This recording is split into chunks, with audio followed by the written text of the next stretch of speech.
All right, let's get started. Thank you for everyone's patience while we transition from a meeting upstairs down here. All right, this public regular meeting of the Board of Education for February 10th, 2026 is called to order. All items being considered this evening are posted on the PPS website under the Board and Meetings tab. This meeting is being streamed live on PPS TV Services website and on Channel 28 and will be replayed throughout the next 2 weeks. Good evening and welcome. Thank you all for being here and taking your time out of your day. Before we get started, just some housekeeping reminders. Again, we're excited that you're here, whether you're just to testify, to observe. If you have any signs or banners, just hold those below chin level so people behind you can see. For safety reasons, walkway, aisles, please keep it clear and try not to trip. Otherwise, thank you. Let's start off with something I'm very excited about, which is Black History Month. So the board is introducing a resolution that recognizes February as Black History Month, and I'll hand this over to Dr. Armstrong. Thank you, Chair Wong. As we enter Black History Month, we are reminded of the vital role that education plays in fostering a deep understanding of our shared past and our ongoing journey towards equality and justice. So this is not only an opportunity for reflection, but it's also a call to action to engage and learn year-round. Tonight, we have some members of our school teams to share out how we are celebrating Black history out in our schools. So since our chief of schools could not be here tonight, I'd like to invite up our senior director of schools, Carl Logan, to come up at this time and introduce tonight's speakers. Thank you. Thank you.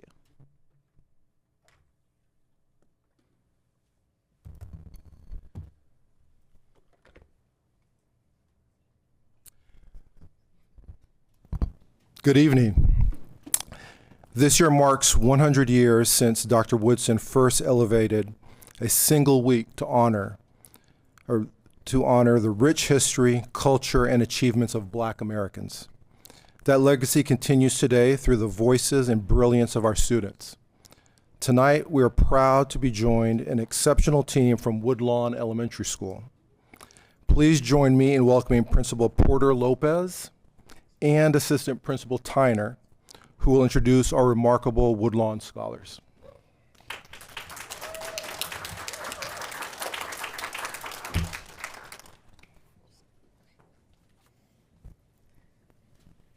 Good evening, everybody. Thank you so much for having us. My name is Cezanne Tyner. I'm the assistant principal of Woodlawn School, and this is Andrea Porter Lopez. We are excited to introduce to you five incredible students from Woodlawn School. They're in 4th and 5th grade. So we have Kyrie in 4th grade, we have Ivy, we have Kennedy in 5th, Malik in 5th, and EJ in 4th grade. Thank you so much for giving them the floor tonight to share with you some of their thoughts and feelings around Black History Month.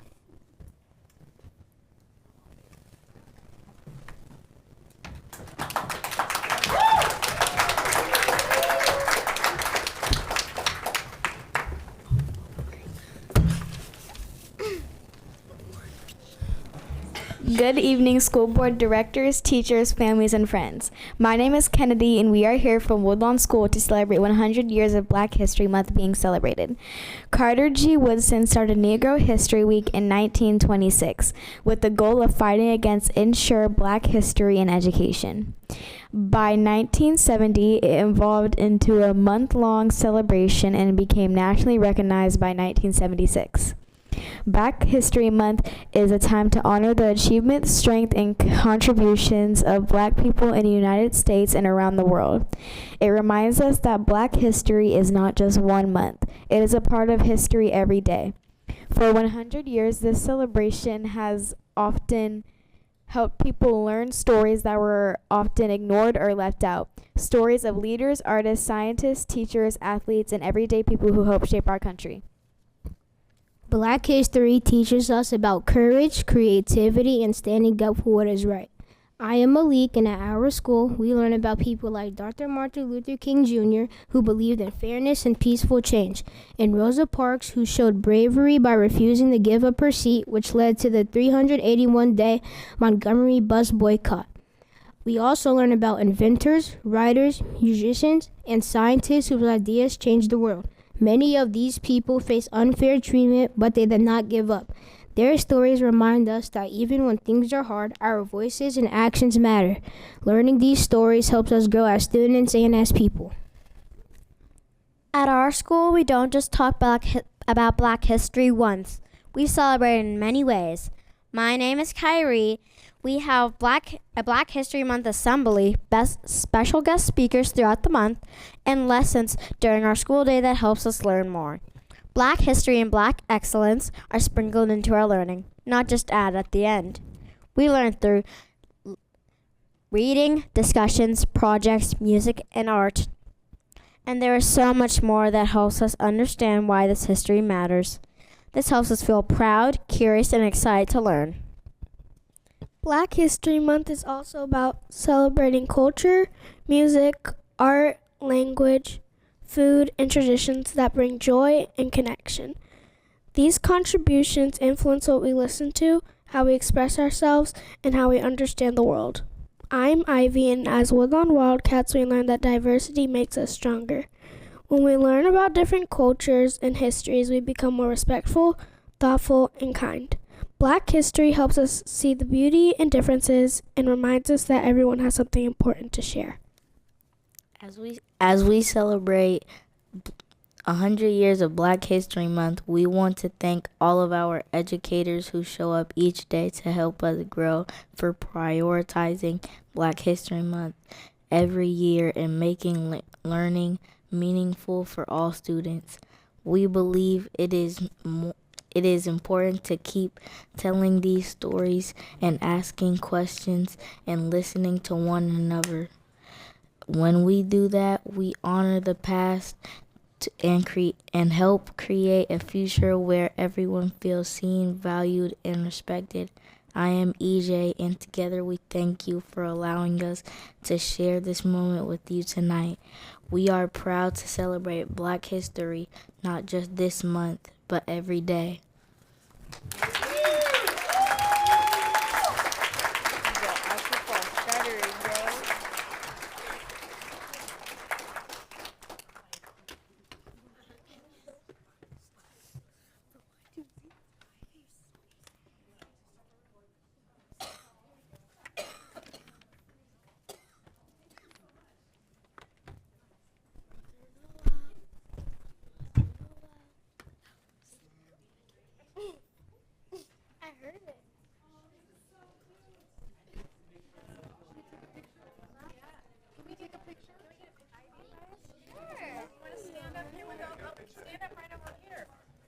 Board members.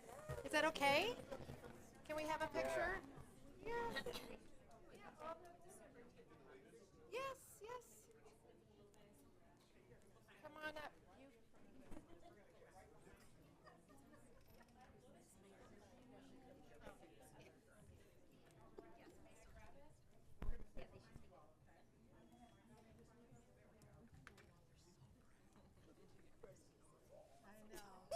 Okay, but you gotta squish in closer. Yeah, we got especially the big people in the back. And I. Okay, people up. No, I need. Maybe 3 rows. Why don't you tell them if you are past Michelle, I can't see you. Okay. Director Sullivan, can we maybe get you on this side? Oh, perfect. Yep. Yeah, right next to Michelle. All right. Oh, perfect. All right. 1, 2, 3. Cheese. 1, 2, 3. Black History Month. Yay! I got you. I got it.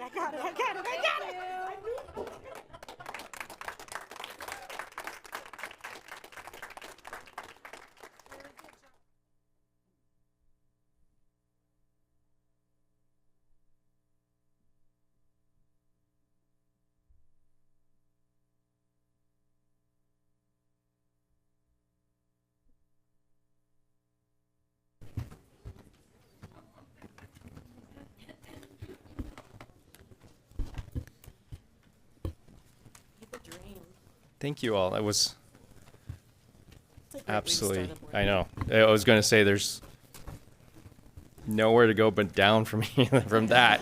So we might as well just end the meeting now, yeah? Let's put this on the table so we can begin discussion. Do I have a motion and a second to adopt Resolution 7243, Proclamation and Recognition of February as Black History Month? So moved. Director Second. Chase Miller Second. moves. Director DePass seconds.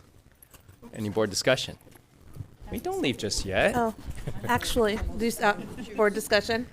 While we still have Principal Porter Lopez and Assistant Principal Tyner here, I just want to say that I'm a super, super proud Wildcat parent, and my kid comes home telling me about Black history all the time, stuff I didn't necessarily, we talk about Black history at home, but he is telling me new things, and I'm like, where'd you hear that? It's like, Mr. Clegg. So they just do a really amazing job, as evidenced by these really amazing kids. So thank you both. Yeah, thank you. For coming.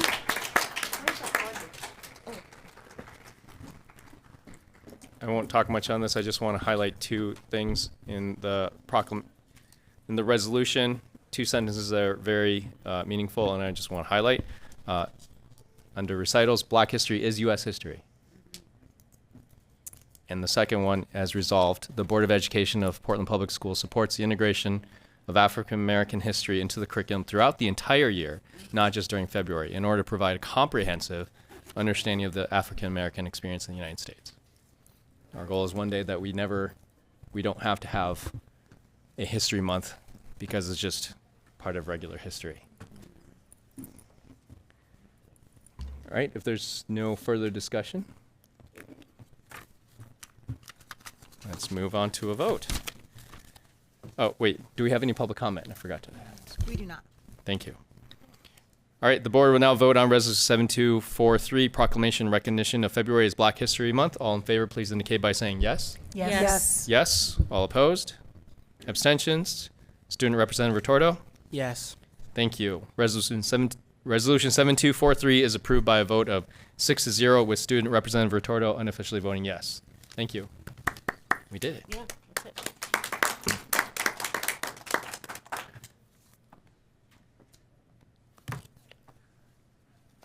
Next up, we have the superintendent report. I'll hand this over to Dr. Armstrong. Absolutely. Thank you. Excited to give this February superintendent's report, and of course having our beautiful babies open up. I mean, that was the mic drop. I feel like I should say very few words, but for the sake of this presentation, I'll say just a few more, right? Hard to top. I will say, though, that it is an honor being Portland Public Schools' first African-American female superintendent. And so I appreciate being part of Portland Public Schools Black History. Yeah. Just want to speak on a couple of things that we've been up to in the last month. We have gone through budget engagement. I'm not going to read the boxes to you, but as you know, we publicly post the superintendent's report, so it'll be available for you to view. But this is just talks about the activity and some of the actions that we've taken from December through February. So today is the first day where principals were able to share their staffing reports with their staff, and so we anticipate those conversations happening all this week.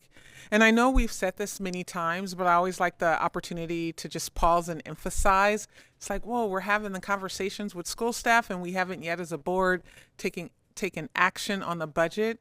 But I think you know that we start this process because we have human resource timelines that's tied to contractual obligations on how we unassign staff and then place them in roles based on where there were reductions and where there are openings. And so really the reason why we're in this process at this point in February is so that we can meet contractual obligations and be on human resource timelines. So I just think that's important to continue to say, because I know there's been lots of conversation on like, well, we're taking action, but the board isn't adopting the budget until June. And so what happens all in between that? The other thing I wanted to share is that today, community received a letter about our engagements and the feedback and the adjustments. And so it was on what we heard, what changed, and what comes next. And so we heard things such as, a desire for transparency. We want lots of feedback on long-term planning and not quick fixes. I think staff really wants to hear that we are reviewing past decisions and looking at the impacts of that and learning from those lessons, or even reevaluating some of those. We made some changes. There was funds that were added back to school budgets to soften some of the impacts. Also, additional reductions happening at central office, and every school will have at least one counselor. So it's important to just note those. And then just what comes next, right? We still face the $50 million structural deficit, unless, of course, there is something that happens at the state level that lessens that impact. We're going to continue to work through the staffing process and share updates. We're still engaging with central office staff on the timelines, because we know that we'll need to begin having those conversations in the next several weeks about those reductions and what that process looks like. So just want to let you all know that we are listening and we are responding to what we're hearing. Also related, the Education Advocacy Day at the Oregon State Capitol. It says Monday, February 23rd. That is Tuesday. No, this is the second one. Sorry. Okay, yes. And I'm going to have Deborah just speak on this really quickly. Yes. Education is so, Deborah Kafori, Chief of Staff. Education is so important that there are going to be 2 lobby days. The first one, which is the one that you all, I think, are going to, and Superintendent's going to, is on next Tuesday, the 17th. There is also an Education Advocacy Day on February the 23rd. So if you're able to go to both, great. We want the more the merrier. There's T-shirts that you can online if you go to the Northeast Guiding Coalition. Somebody has created T-shirts that say "Red for Ed." I just bought one because I'm going to wear it when I go to the Capitol. All right. Great. So just wanted you to have those days. I think we've talked extensively about the Tuesday, February 17th, but not a lot on February 23rd. So that's an important date.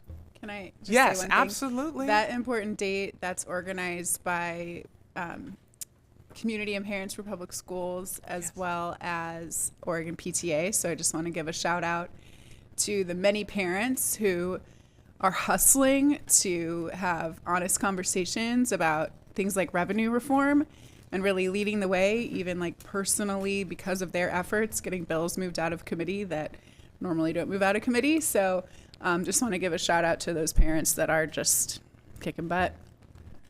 Which is probably not what you're supposed to say at a school board meeting, but that's what they're doing. Nope, I love it. Thank you. We appreciate them, and we encourage you to go down and rally and advocate on that day. Just want to lift up a couple of other highlights in schools.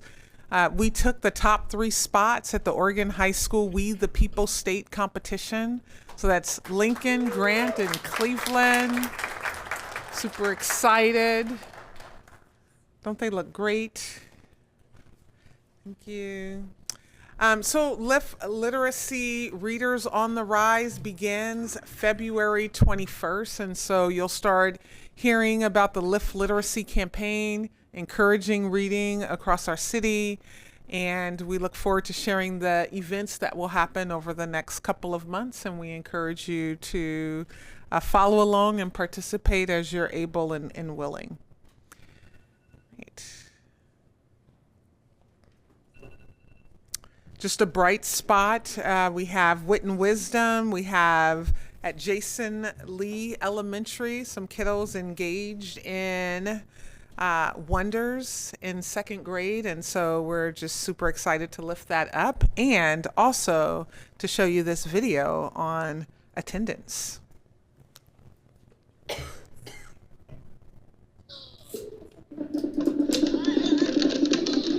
So we had a lot of parents who were opting out of the day because that was often easier for them. So we were really trying to solve that problem. And we had been doing these rotations 1 day a year, this big giant STEAM day. And I thought, well, why couldn't we just make it a mini version of that? We have geologists, we have designers, we have engineers. How can we really utilize that and highlight the talent in our community around that idea of STEAM? And so they're coming in and they're loving it. They're coming in over and over. 10, 20, 30, 40, 50. Not only is it important in their lives, but it's fun, you know, and this is really hands-on learning and hands-on activities. We just had our STEAM Day in December. We had a high percentage of students who were here in the building. It was almost as high as the first day, which is always the highest day. It was just 97% instead of 98%.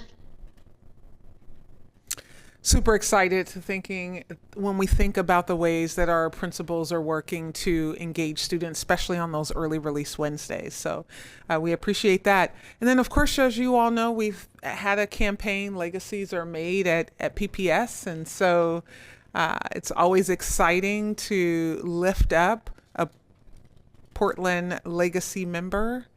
So I'll talk slower as we get the slides going up. There we go. Renee Watson, Jefferson High School grad. She won the National Author Award for the book and lots of awards. We're just super appreciative and excited that she belongs to our community and is a Portland grad, a legacy. And so just thank you and continue to follow along on our socials, and we stay true and committed to rising together. So thank you. Awesome, thank you. Next up, we have Student Representative Retardo. Thank you. I've got a lot of things going on, so I'll start off with DSC. So the District Student Council, we just got our committees up and running, so that's been great. We had our first committee work session. We've got, I believe, about 9 committees. So this year we're trying mini committees and smaller committees. Each committee has 2 to 3 members. I had them all elect a chair just so that they would all have a single point of contact, so that if people, you know, because I often get emails that are like, hey, can I come into DSC? And I'm like, I'm sorry, we don't have the time, but now I will be directing those people to their respective committees. There's some people who are like, hey, we're doing this government thing. I'm like, you should talk to our government advocacy committee. So that's going to be great, and I'm sure all of our committees are going to be up to some great work in the coming weeks. The other thing that I've been up to is, as some of you may know, I've been running a Know Your Rights, I believe, what did I call it? We just renamed it to Civil Rights Student Improvement Committee, I think is what we're calling it. But we've been working with the Civil Rights team very closely. We just finished our first education session, and we're going to be holding a part 2 on, I believe, March 2nd. Or some date around then. I don't believe that's completely set in stone. But we've got, I believe we had about 7 students come, which is great. We've got a very small and committed group. I think there was 3 students who emailed me and said they were sad they couldn't make it. So we'll be having a makeup session for them as well. We'll see about that though. Still, of course, not set in stone. But it's great. It was very engaging. All of them learned a lot about both Title VI and Title IX, and we're going to continue that. And we've got a lot of hefty goals for this year. But the first thing that we'll look at doing that we may be able to achieve this year is updating the website to be more student friendly and have more student facing resources for understanding students' rights under Title IX and Title VI, and reporting when infractions happen. So that's what I've been up to, and that's all I've got for you guys today. May I ask you about, there was a student that was interested in serving on the policy committee, or 2 students. Could you nudge them?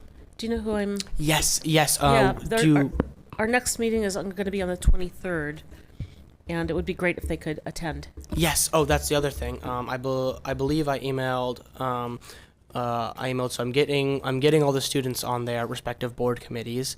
So all of you should look out for that in your inboxes, and I will make sure that gets on so that everybody is where they're supposed to be. All right, thank you. Excuse me. Next up, we have general public comment. First, we'll start with student comments, and then before we begin, I'd like to review some guidelines for public comment. First, the board thanks you for your time to attend this meeting and provide your comments. Public input, especially from our students, informs and improves our work. We look forward to hearing your thoughts and reflections. Our board office may follow up with board-related issues raised during public testimony. Secondly, we also request that complaints about individual employees be directed to the superintendent's office as a personnel matter. I just want to reiterate this really quick, especially since we're going through another round of budget cuts this year. I just want to remind the public that the board only really has 2 employees. That's the superintendent and our internal auditor. And so personnel matters is not really purview of the board. Thirdly, I would like to remind PPS staff who are giving public comments that they may not provide testimony about students that could violate confidentiality protections under FERPA. This includes testimony using information that could identify students, especially in their school community, by use of direct or indirect linkages such as school, grade, special education, or other status. And also, lastly, for materials you would like the board to receive, like handouts and pictures, please just hand them over there to Ms. Bradshaw, who will distribute them to us. Thank you. Of course, if you have any other additional materials or would like to provide further public comment than the time allowed, you are always welcome to email them at publiccomment, all one word, at pps.net. Please make sure that when you begin your comments, that you clearly state your name and spell your last name. You'll have 3 minutes to speak. The little orange light gives you a 30-second warning. After 3 minutes, you'll hear a sound or that red light, which is time to end your comments.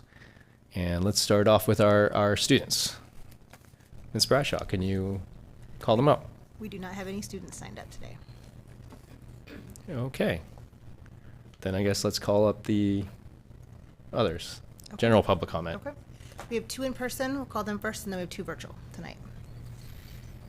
Tracy Gluckman and Margaret Henry, who are sharing a spot, and Amy Hicks.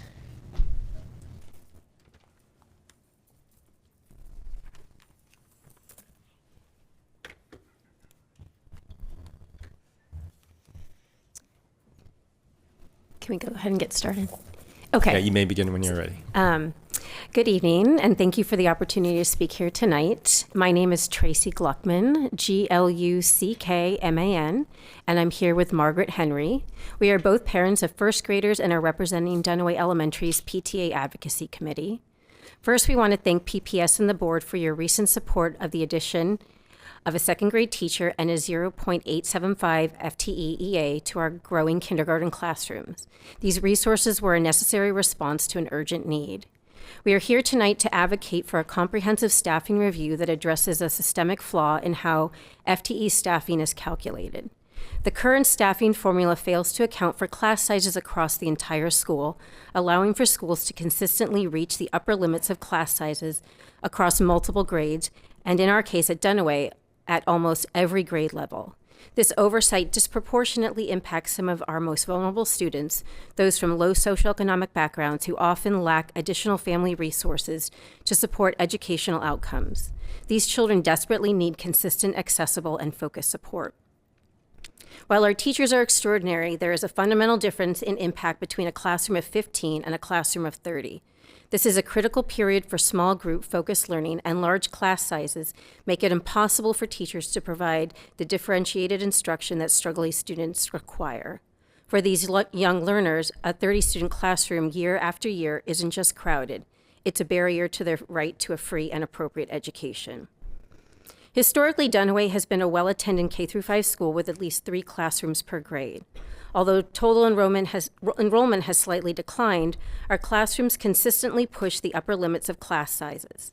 In contrast, other non-Title I non-immersion schools remain in the lower or middle ranges year over year. Our student to FTA ratios are amongst the highest compared with similar schools. Over the past 5 years, Dunaway consistently ranks at the bottom in per-student funding, despite having one of the largest school enrollments. In 2023-24, this high student enrollment and low dollar per student allocation yielded a total funding differential of approximately $1.6 million less than the highest funded non-Title I K-5 school. That same year, our math and reading scores were 68 and 69%. While we understand that multiple factors impact test results, lower achievement is one of the metrics used for resource support. And yet, there was no correction in dollar per student allocation that the following year. In fact, Dunaway's dollar per student allocation went down when most school allocations went up. While Dunaway does not hold Title I status, it does serve a population of students who face significant socioeconomic challenges. Currently, these students are disproportionately underserved by the existing funding model, and we are here to ensure their needs are no longer overlooked. Every student in every school should have access to high-quality education and support resources to meet their needs. Thank you, and we appreciate your time and consideration. Great, thank you.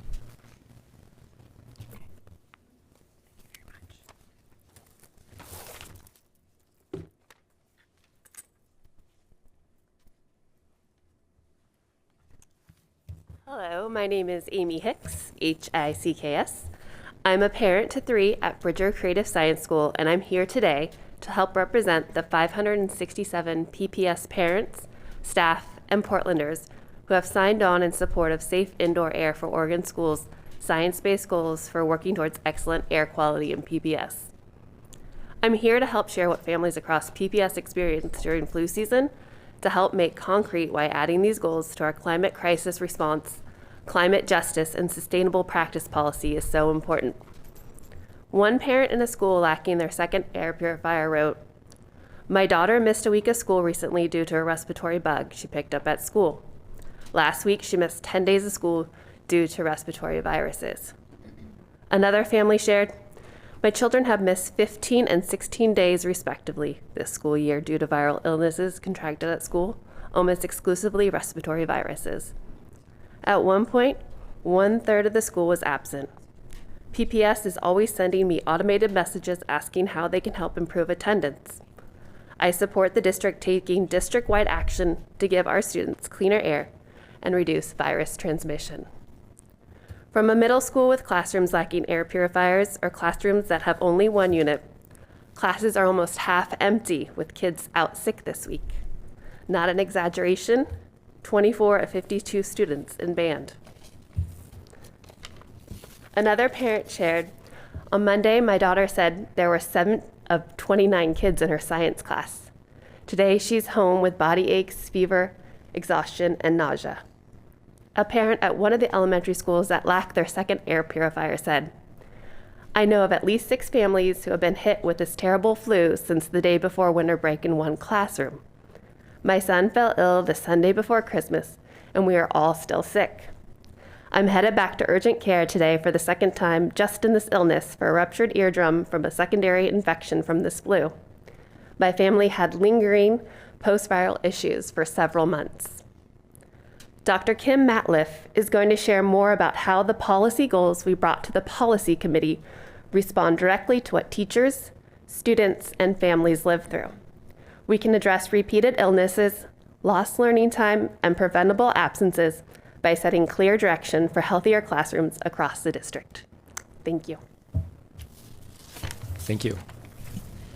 And then virtually we have Dr. Kimberly Matliff. Hi, can you hear me?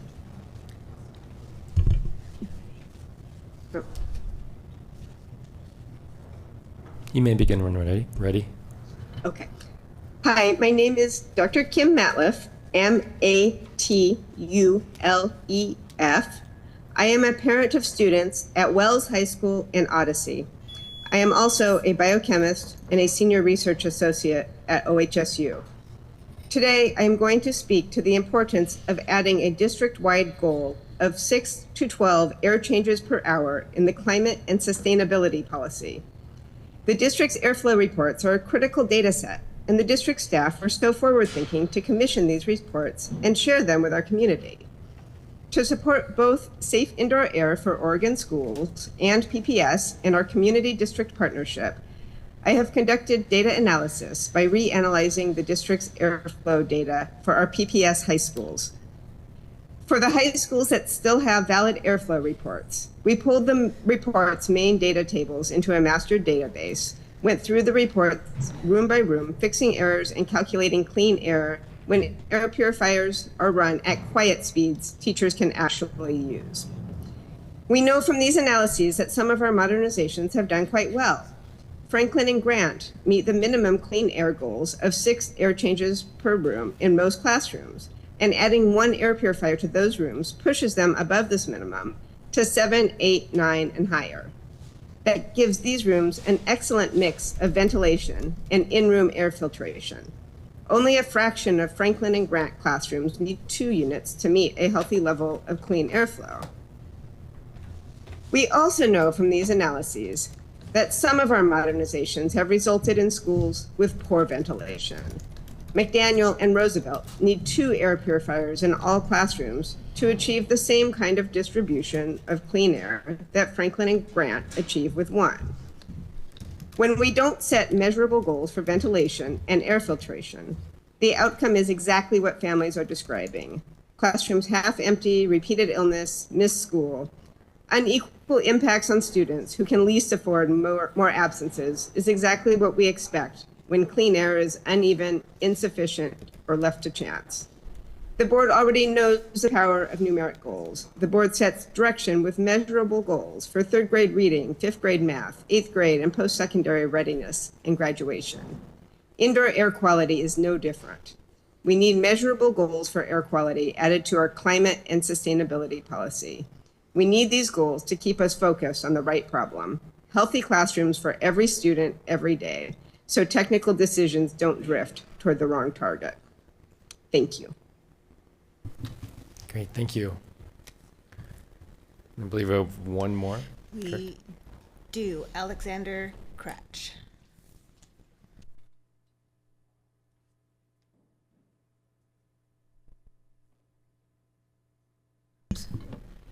Alexander, you there? You can go ahead and go when you're ready. Terrific, thank you. Alexander Kratch, K-R-A-C-H, pronouns he, him, his. Thank you for allowing me to be here tonight and for all the positive work you're doing towards educating our community. I am a former historic commissioner for the city of Ashland, and I bring more than 25 years of experience as a preservation advocate in Oregon. I do not represent any organization, and I am not paid for any of my preservation work. I'm here to speak to you tonight on behalf of Cleveland High School, an architecturally significant, valued, and irreplaceable public asset that was denied a meaningful voice during the community planning process.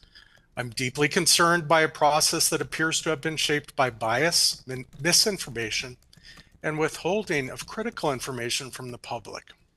When communities are denied access to essential facts, the result is often a poor design outcome. And this, I would offer, is a poor design outcome. Members of the Comprehensive Planning Committee were not shown this report commissioned by the district, your historic building assessment, that rated Cleveland High School in the category of the highest level of architectural significance in the district. They were not informed that this same report explicitly directed the district to preserve, protect, and appropriately renovate and expand, if desired, this building.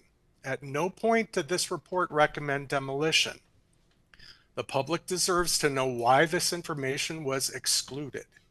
Throughout the planning process, consultants and architects were repeatedly permitted to minimize the value of this building despite clear evidence to the contrary. These buildings do not belong solely to the district. They belong to the public, and our architectural and cultural resources are not disposable, and they should not be treated as landfill material. This brings me to the environmental consequences of the proposed demolition.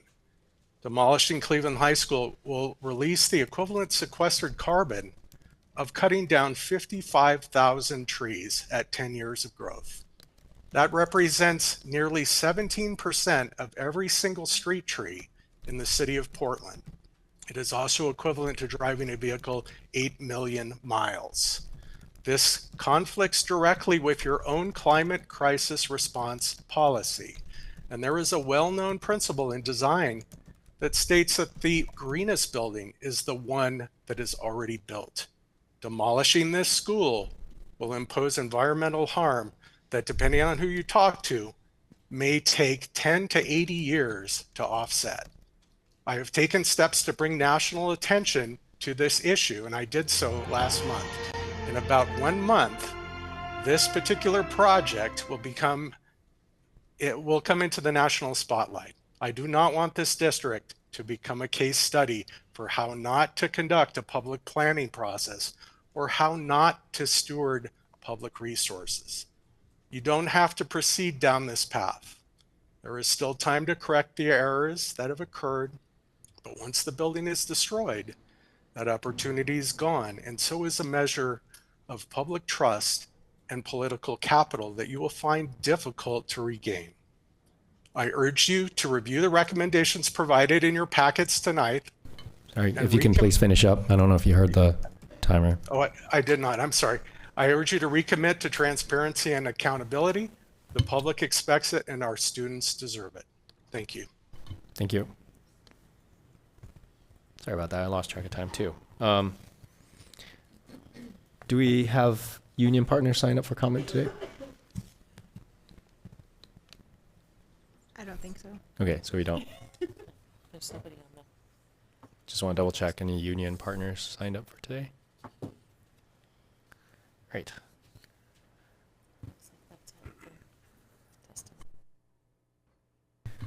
Great. Thank you all for your testimony. Again, we appreciate you taking the time to provide us your input, and it helps us improve our work. So thank you very much. All right, next up, we have the resolution to adopt the annual Multnomah Education Service District Local Service Plan Resolution. I will hand this over to Dr. Superintendent Armstrong. Yeah, thank you, Chair Wong. Let me begin by introducing my fellow area superintendent, Dr. Paul Coakley.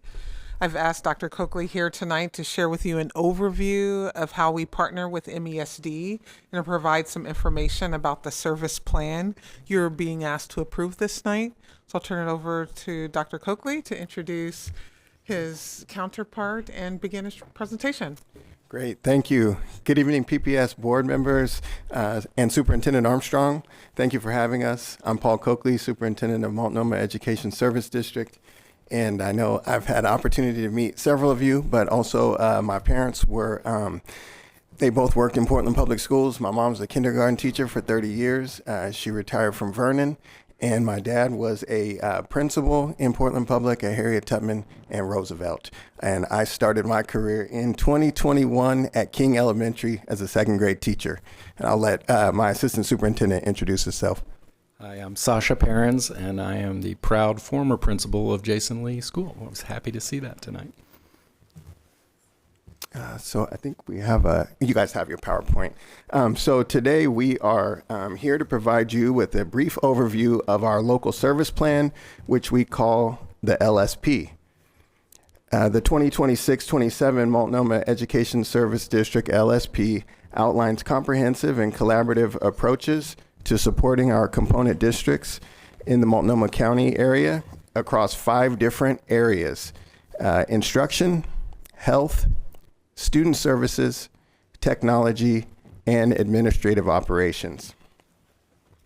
At its core, the plan emphasizes regional capacity building, ensuring that districts have access to high-quality special services that would be difficult or inefficient to provide independently.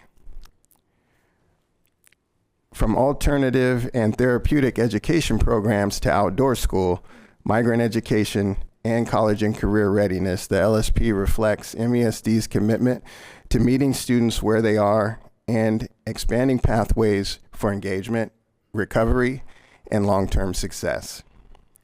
Districts do their best with the resources they have, and every district has students whose needs fall outside of a general K-12 education setting. So a key part of our role is working with our districts to meet the needs of students in that category to help them reach their educational goals and to graduate. Equally important, the LSP highlights strong regional infrastructure and wraparound supports that help districts focus on teaching and learning, robust school health services, special education expertise, technology systems through Cascade Tech Alliance, and targeted Student Services Act technical assistance work, so we can work together and reduce administrative burdens while increasing equity, safety, and instructional coherence.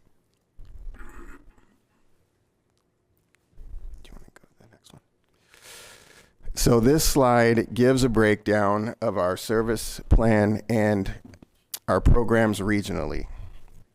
And while many ESDs charge districts a flat percentage for all the services they provide, we at MESD provide our districts with the menu of options so that districts can choose what is best for them and their district and the students they serve. So at MESD, we strive to be responsive, service-oriented partners, ones that blend compliance, innovation, and care to strengthen outcomes for students, staff, and the community of Multnomah County. We thank you for your time, and we are here to take any questions that you may have. And also, I just wanted to give a shout out to your student representative who did a great job at our legislative breakfast, really representing the voices of students and advocating for educational funding. Thank you. Thank you. Nice, thank you. Let's put this on the table first. Do I have a motion and a second to adopt Resolution 7245, resolution to adopt the annual Multnomah Education Service District Local Service Plan resolution? So moved. Second. Director LaForte moves and Director Sullivan seconds. Thank you. Do we have any public comment? No. All right, let's move this to the board. If you have any questions. This isn't a question, but this is a share. When my oldest child was in preschool, he received services through MESD, and I'm gonna get emotional. Just like such a game changer for our family and for his ability to build skills and thrive within the context of his classroom setting. And at the time I was a preschool teacher, so I also got to partner with MESD staff, and the work is just so incredible. So thank you for all you do and your teams do. It's really amazing. I appreciate it. Thank you. Yeah, I just had a question to try to understand. So different districts tell you what they need, right? And then you match that up with what's available. And if like just one person needed something, you probably wouldn't provide it. I was trying to figure out how that works. So we have a variety of different programs in there, and the way we do it is where districts are able to kind of choose those specific programs. And then one example kind of to your question is through conversations with the superintendents about the increase in drug and alcohol after the pandemic, we were able to scale up Rivercrest Academy. There needs to be kind of a collective need there, but then we'll do our best to try to accommodate that need if it's a new program. And if it's not new but nobody asked for it, that money would go to, probably they all get asked for, right?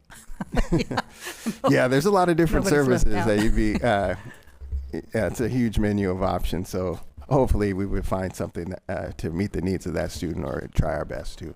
Okay, thank you. Thank you. I have just a comment about your pie chart, just how much of your budget goes to like the two largest budgets, special ed and school health, and the relatively and actual small admin fee of 0.07, I think, 0.7%. It's just, yeah, a small number. You're doing a lot with not a lot of overhead. Oh, yeah, I appreciate you pointing that out. So last year we really scaled back a lot because of the cuts that are happening across the region, and really just listening to our superintendents and trying to see if we could keep costs as flat as possible last year. So we did reduce $6 million worth of reductions and really try to leave harmless student programs and services. Thank you. Thank you. Just quickly, similarly to Director Chase Miller, I just wanted to give a shout out. I have been in court more times than I can count where I have juvenile delinquency clients who are either asking a judge to let them out of detention and free again, or let them go home where some of the ruckus happened, and having an MESD representative in the room, having worked with the student, my client, has almost always been a game changer. And so I'm just always grateful when I see the MESD workers in there, so thank you. Thank you.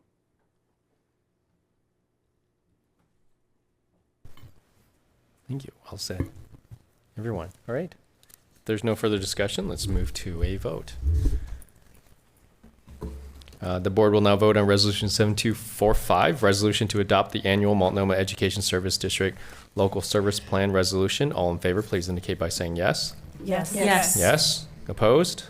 Abstentions? Student Representative Retorto. Yes. Thank you. Resolution 7245 is approved by a vote of 7-0, with Student Representative Retorto unofficially voting yes. Thank you. And I want to thank both of you for coming in and providing this information. It's very great to see both of you again. Thank you. I appreciate your time. Thank you.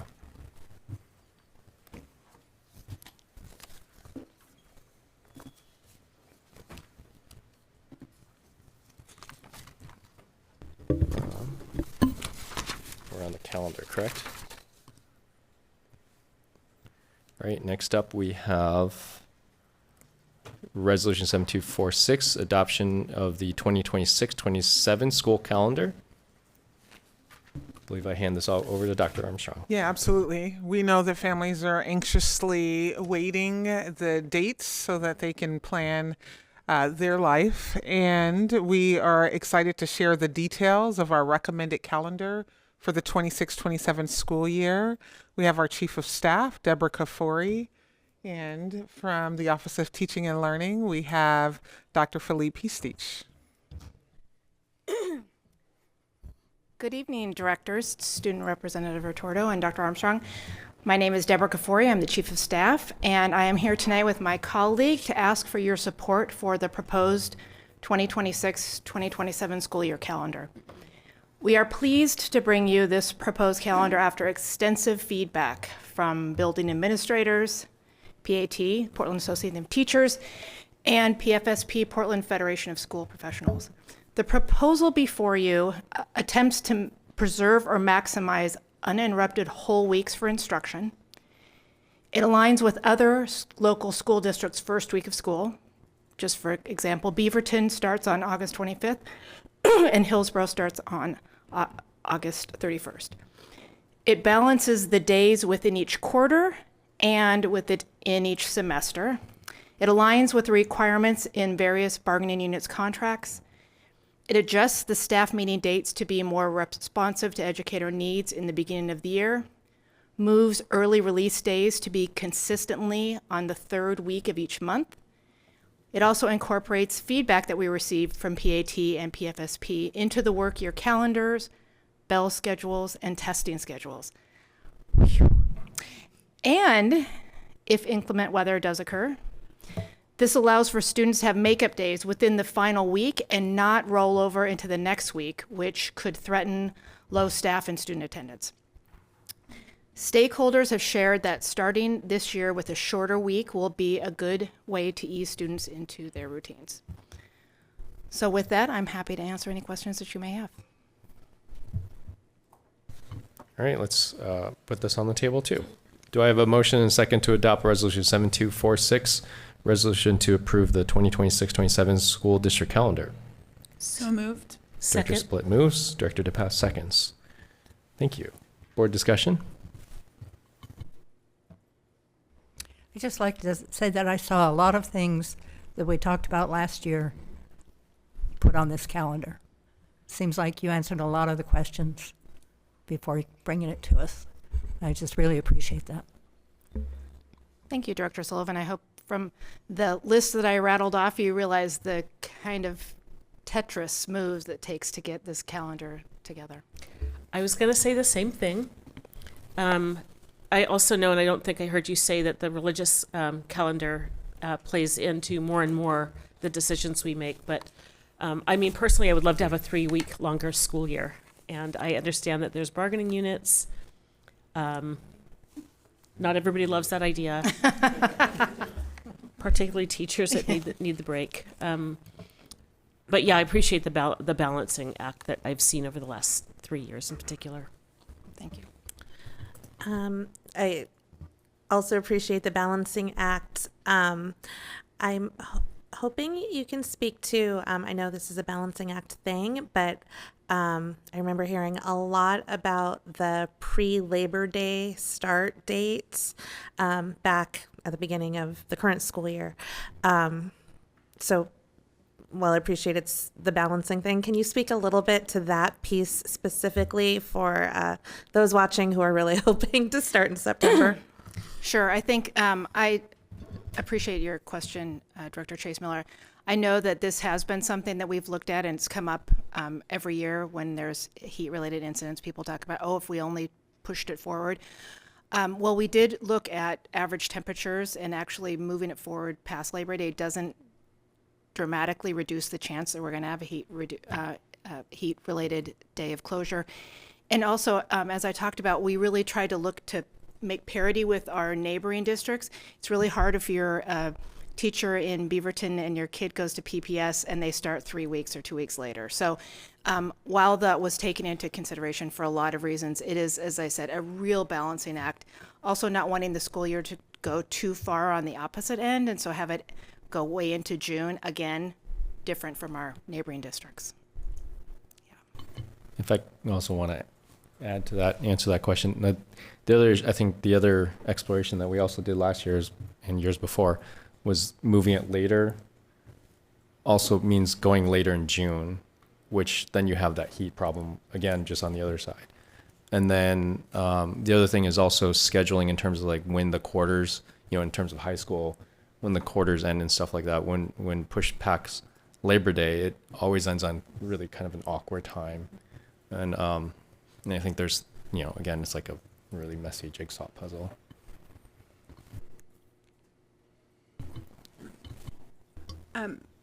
We talked about the calendar apparently about 1 year ago at my first meeting as a board member. And we waited to vote on it, so I'm glad we're voting sooner. I'm going to bring up the same thing I brought up before, which is just that the kindergarten ramp up is something that is super confusing for kindergarten families. And so I'm just putting it out there again, that really clearly communicating with kindergarten families about when they're going to know what their schedule is like, and making sure they have work covered or daycare covered or whatever they're going to need those 3 days, because it's constantly hearing from families about it being a surprise when I was doing like welcome wagon stuff at my kids' elementary school. So I will just bring it back around a year later to remind us all to be really clear communicators with our lovely new kindergarten families who are so confused about everything, and then we add this 3-day weirdness to it. So thank you for thinking of them. Thank you, Director Splin. I think as we talked about earlier, really Superintendent Armstrong has stated that communication with our families is one of her top priorities, and we've really been working hard to do a better job with that, and that's something that we'll keep on our radar. Thank you. I appreciate it. Thank you. So I have asked everybody this, and I have not received an answer, I don't think. So I'm going to ask now in the hopes that someone can tell me why we chose Wednesday early release. as opposed to a Monday late start or a Friday early release, which frankly I think is better for families, kids, communities. So nobody seems to know why we chose Wednesday. And I've heard from a lot of family members and parents for whom they rely on middle schoolers or high schoolers for childcare of their elementary school students to have a real problem with the 11:50 release and then their middle schoolers getting out at 1:45. So why Wednesday? Well, fancy you should ask that question. I have asked that question. So this is, yes, you've asked this question, and while I do not know this information, I'm receiving it secondhand, so I will just tell you what I've learned. That we do early releases rather than late starts because they allow us to provide students with both a breakfast and a lunch. And also we do early releases on Wednesday to support attendance. Wednesdays are also the days that we have the lowest number of sub-requests, which supports continuity for professional learning for educators. Happy to get you some more information, but I think that touches on both of your questions. Thank you. To this point, and to one of our board goals for chronic absenteeism, I've asked, and I said it was not an urgent rush, but I would like to see the data on absenteeism at schools, specifically elementary schools, on Wednesdays, because families have said it's hard for them, and so they just choose to keep their kids home instead of figuring out childcare. I guess I think that's the only question I have. I have a lot of comments about this. I appreciate the work that I know that's gone into this. However, I do want to note that for the talk of having more 5-day uninterrupted weeks, we actually only max have one per month for students, and for high schoolers, it appears that is also that 1 week has a shortened or a delayed start. So even those 5-day weeks for high schools are interrupted. And I bring that up because as I, who feel very well versed with this calendar and all of its symbols, I really struggle. And I'm also a very organized calendar person. I struggle to keep track of what is happening when, and I know a lot of families struggle to keep track of what is happening this week that's different than the traditional 5-day calendar week. And so I think we're doing our students a disservice in having early release on one Wednesday and teacher in service day a week later. It just is a lot. I imagine it's also a lot on schools to have to send out the reminders. I get them, my phone blows up regularly. Reminder tomorrow is a late start for middle school, reminders tomorrow is an early release for elementary school. It's a lot.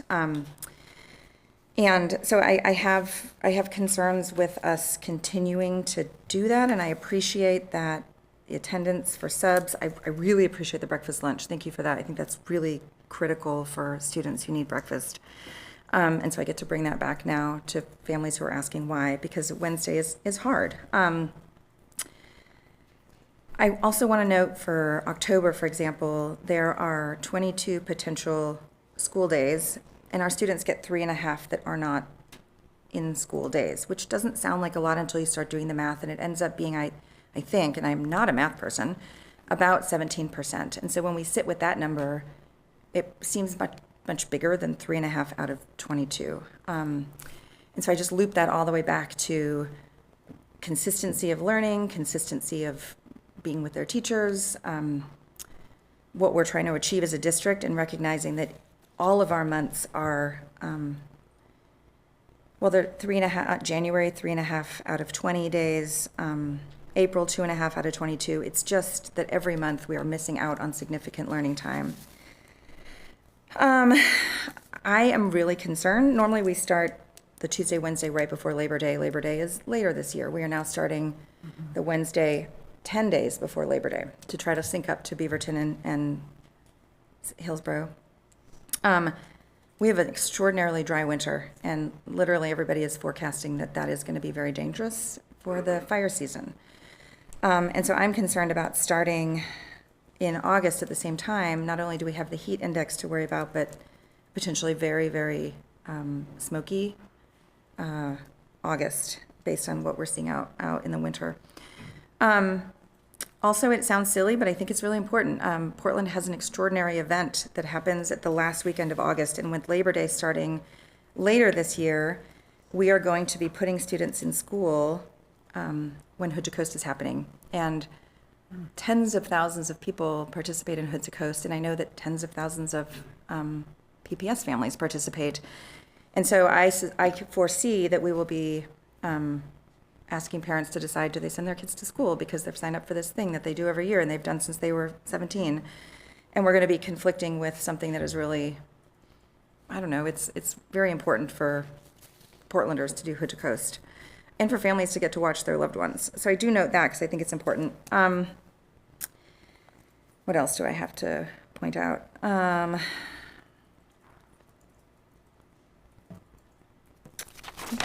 think that might be all that I had.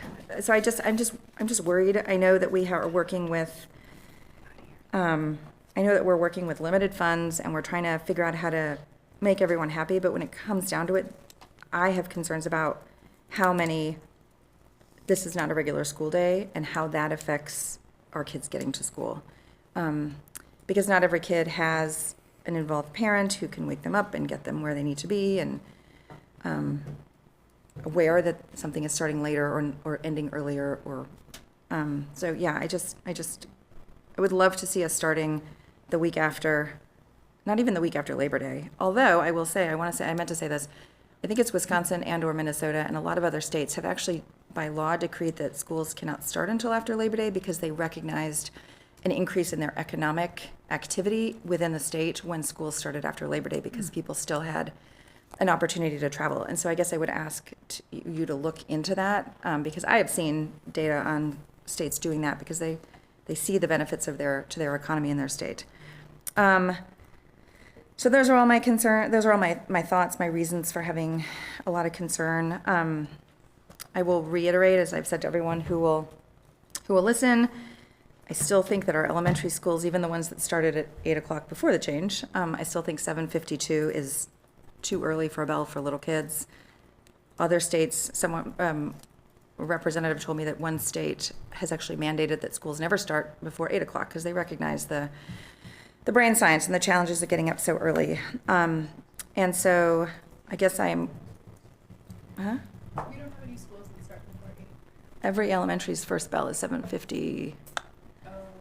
So Yeah. you're counting that like open door when you can get inside the school is I counting. am as counting that starting. because that's when kids get offered breakfast. And They that's get when- offered. They can come at 8 or even later than 8 and get breakfast, just for what it's worth. I'm pretty sure. True. They can. Then they would miss the second bell, being in class, getting organized with their friends, their teacher, all of those things. All of these things are true. I don't disagree with any of these. They can. It is early, and so I just have worries for most working families. A half day once a month on a Wednesday ending at 11:30 is just really challenging. Most jobs do not end there. And so then you're having to pay for childcare if you don't have an older sibling. Those are all my thoughts. Thank you. Thank you. I just want to, I'm sorry, I didn't mean to go. I have a question about the Wednesdays. I mean, I can see why they do Wednesday instead of Monday or Friday. Because if it's Monday or Friday, you can say, oh, it's half day. I think I'll just take the whole day off. Or we'll make a 3-day weekend. So I can definitely see why you do Wednesday. And I think you have to do, I mean, it's because of union contracts that we have to have those days, right? It's not us deciding, gosh, I wish they went to school more. So it's really not our choice on a day off. And I think Wednesday makes the most sense. And Wednesday afternoon makes more sense than Wednesday morning, because if it's afternoon, why do you bother to come? I mean, if morning's off. So it's a lot of hard decisions, but I think they're pretty sensible decisions.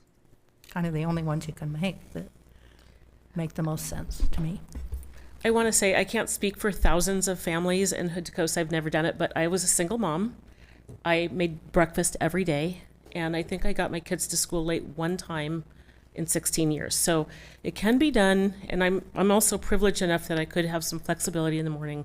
But people, working families can, not everybody, but people can figure it out. You can adjust your schedule. I got up at 5 in the morning every day, so I could have that time to not talk, exercise, cook, get the day organized. So I might be just an extraordinary person or organized, but I think it can be done. And I worked around those half days too. I was able to work around those half days. Not everybody can do that. But yeah, I represent a small, probably faction of people that can actually function at 5:30 in the morning. So not everybody can do that either. It is doable though. Sorry. Yeah. For, I'm old enough to remember when it was late start. So I like the reasoning behind early release. Is it because it's part of the union contracts? Like, refresh my memory, like, why are we doing early release? I think part of the reason that I talked about was being able to serve breakfast and lunch to students. No, I mean like the fundamental why are we reason, doing like, it? versus, another day off a month and having like, full school days instead. I'm just curious. Is this when I phone a friend? No, I had that moment where I was like, I don't know why we're still doing this. I can but give a little bit know. history before Dr. Adams takes over from me because probably have more details. But a lot of this was set in motion back in 2023 during the bargaining, and there was guaranteed number of hours for professional development as well as teacher meeting time. And I think one of the trade-offs that was considered back then was that decision would eventually lead to a necessity to do something like a early release in order to fit the amount of PD time that was required. But yeah, thank you. Good evening, board members and Superintendent Armstrong. Renard Adams, Chief Accountability and Equity Officer and former face of the district when it came to PAT bargaining during the last bargain. I was on the news so much I think I stopped looking at myself in the mirror. You are correct, Chair Wong, that this was a part of what was negotiated with our teacher educator partners. We were looking at ways to increase planning time, and we were looking at ways to still have principals have staff meeting time, while also looking at ways to have dedicated professional learning time. And so the early release and the reduction of staff meetings from 30 per year to, I believe it's 10 now, at the elementary, middle, and K-8 level was a result of all of those conversations and negotiations. So was the request for partial days, or was it for X number of hours? As I recall, it's all a blur now, but as I recall, the request initiated with minutes of planning per week, and then the need to, there are several places in our CBA where it requires us to provide professional learning during the educator's normal workday. And so to make all those things work, this is where we are. And then also to add another stressor on the other end is budget cuts. Where in order to provide more planning time, it's better to have more teachers so that you have more, can have more free periods. But because of budget cuts, that puts stress on the other end where it limits the flexibility. There's been, as you can imagine, there has been extensive, I don't know if this is on, extensive research into half day versus full. And I'm happy to get you more information if you want. There's pros and cons, as also you can imagine. There's pros and cons to any idea that you choose. So I'm happy to get you some more information on that, if that's something you're interested in. Director Split. Thanks. I just want to share a couple of thoughts. Basically, I think, first of all, if we were to say do more no school days, then there's no transportation for kids to schools where they can then get that breakfast and lunch.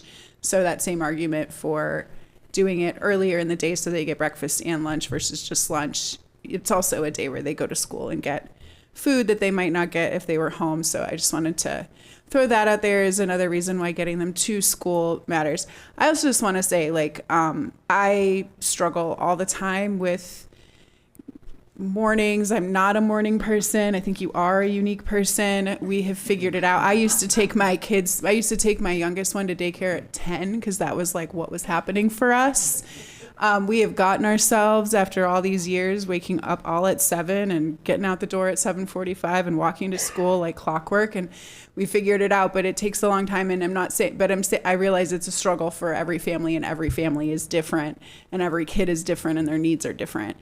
So building a system that works for everyone strikes me as just an impossible task. So I really understand what you're doing. I understand the struggles that working families have. I also think that it's the case that the half days are really hard on working families, and we all know it. But I also think that it's really important for teachers to have that collaborative time. So I just want to step up as a former teacher to talk about how important that is. You can't, when you're with kids all the time, you don't have those blocks where you can do grading. And so you're doing your grading at night. You don't have time to do lesson planning. So you're doing that lesson planning at night. I think we probably give our teachers, frankly, as far as prep time goes, far less time than they need to actually do their work.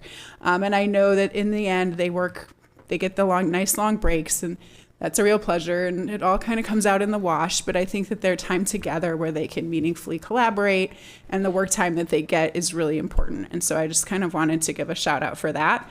I know it's a loss of learning, but I think the bigger problem for loss of learning time in Oregon is the lack of funding for our schools, and that lack of funding turning into a shorter calendar, that it sounds like shorts Oregon kids by 1.25 years of school by the time they graduate high school.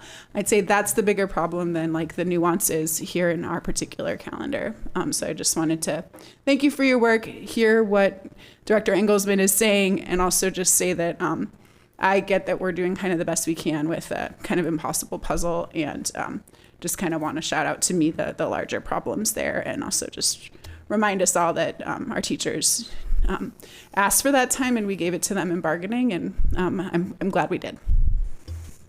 I really appreciate Director Splitt's remarks. And I mean, it is one of those things, like there's not a perfect schedule. When I think about the start time for elementary school students, I think about parents who have to be at work at 8 o'clock, and the ability to drop your kid off at 7:45 and be at work on time is a big deal. And I know there's research out there about the later start times for the older kids, and the older kids really being the ones who need that extra sleep. I have an elementary and a middle schooler, and so it would be more convenient if I could like get them out the house at the same time.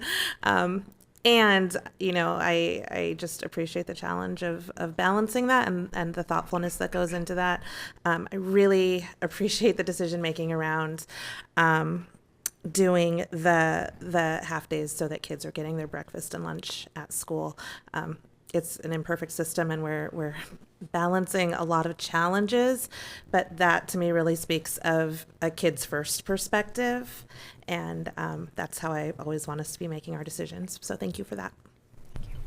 Yeah, and to just add to that, I mean, I just want to give some real world experience. One of the things that I think we were trying to do, especially in bargaining last time, we're talking about teacher planning time, is that using prep time as, you know, PLC time was, you know, often, I mean, teachers are always scrambling to get prepped for the day and so, things like that. So building times outside of, you know, classroom time was very important. And I just want to, you know, give some, you know, anecdotal evidence. One of the things that I use, especially as a teacher, having PLC time or having time to collaborate, we would spend a lot of time triangulating with other teachers to like stop or figure out how to prevent kids from falling through the cracks. It was very important for that time for our teachers to be able to figure out, hey, we have this student that's struggling, you know, what do you see, and just collaborate to make sure we prevent our kids from, I mean, it was really important, especially for our struggling students. So I think this is a very delicate balance. I want to throw kudos out too, because I didn't do a count, but it looks like this calendar has more 5-day weeks than last year, which was one of my big hopes was, you know, having more continuity with 5-day weeks. So it seems like there's more. I didn't do a count, but thank you for doing that. Can I add one more thing? I just want to say I agree that obviously the prep time is necessary, and the fix for this, you know, probably isn't now. But I remember when this started. You know, it did start with with late starts before they were early releases, feels like many, many years ago. And sometimes I feel like we get used to things that are unusual. And I'm just wondering if moving forward, if there's a way to get rid of them, because we're going through bargaining and we're thinking towards next year. There are districts who have teacher prep time without early release. How could we do that as the district? And when I think about funding, to Director Slitt's point, I feel like there's a lot of things that PPS is doing to, hack this all together and somehow make it work when we truly need more funding. We've got, things like, early release. We've got high school seniors who, they're not fully scheduled. We've got, I really appreciate how Dr. Armstrong talked in the document recently about class size instead of student to teacher ratio. Our classes are bigger than those ratios are. So I feel like we're doing all of these things to somehow make our numbers work.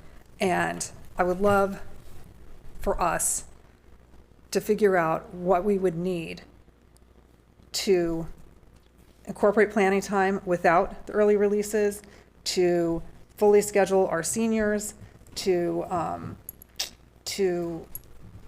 truly reduce our class sizes, not just our ratios.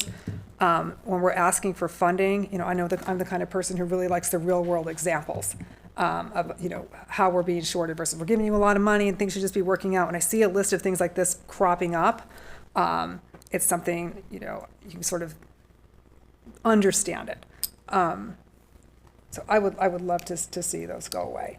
And I know that families would too. I know that when we were doing late starts and I was working full time and I still work full time, it was a freaking nightmare. I couldn't take time off in the morning. So it was always a juggle. And I'm sure that parents are doing that now on the back end with the early releases. It's hard for a lot of families. So I just wanted to say that. And then also, I just wanted to call out that I did double check all of the holidays, and I really appreciate that you guys nailed all of the religious holidays, no conflicts. And I also want to point out for the board and for families, OSAA has a different calendar. I know that every year some of the sporting events tend to fall in those windows of some of our religious holidays.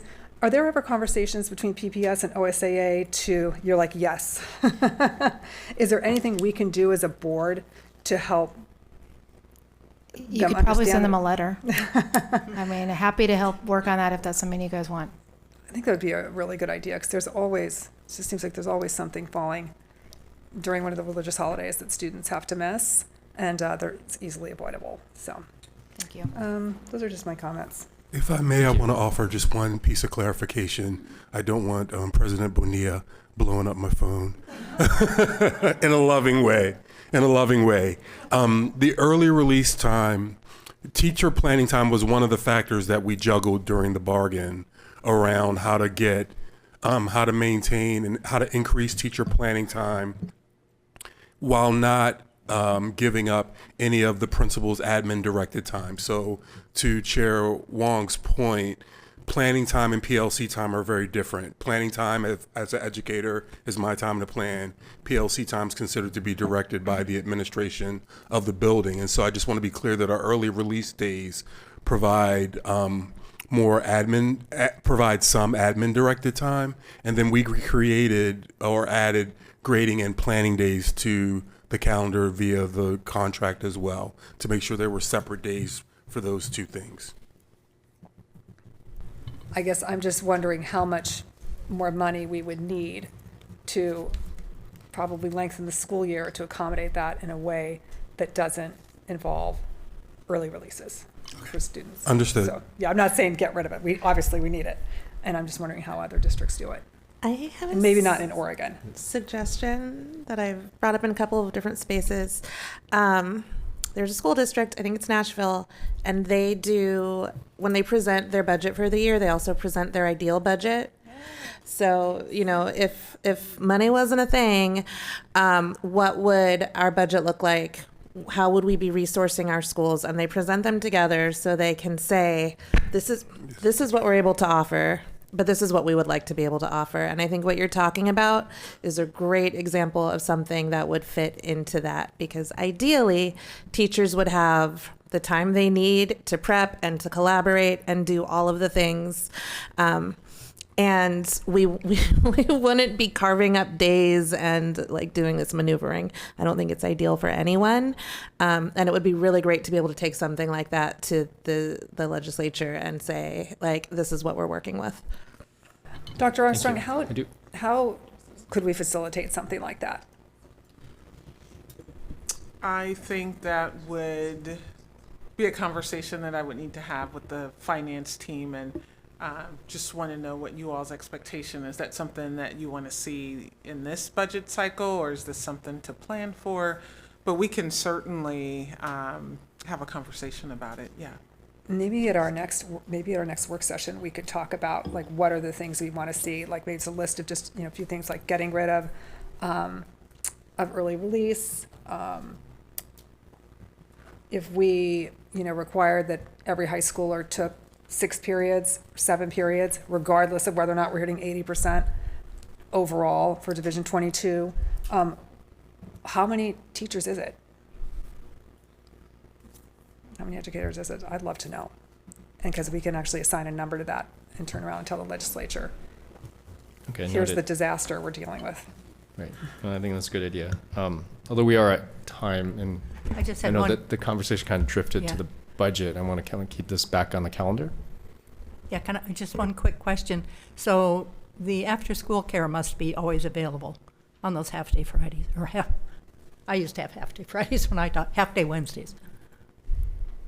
Child care's, I'm assuming I'd have to have somebody from, but that's Okay. the calibration is whenever we do this, we have to calibrate the bus arrival and pickup, and so it is a big probably endeavor. available. Okay.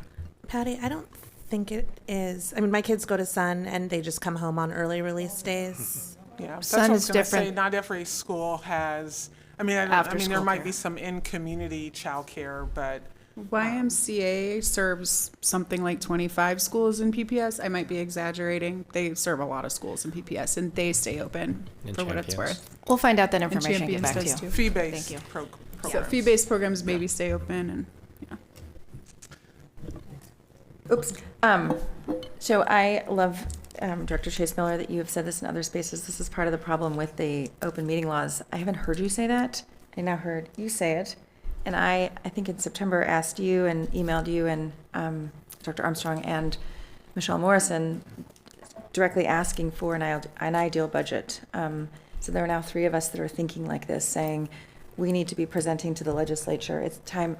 It's enough. Like, I mean, I would love to see more than just no more half days. I would like to see class size caps, EAs in every classroom. I would like to see paras where they're needed. I would like to see, like, language immersion in kindergarten for every school, and art and music and science and like everything. I think we would do ourselves a service. I mean, we could model Catlin Gable. It wouldn't be hard to look at an ideal budget and an ideal classroom and then just put it down and say, the legislators, you're not even funding your own QEM.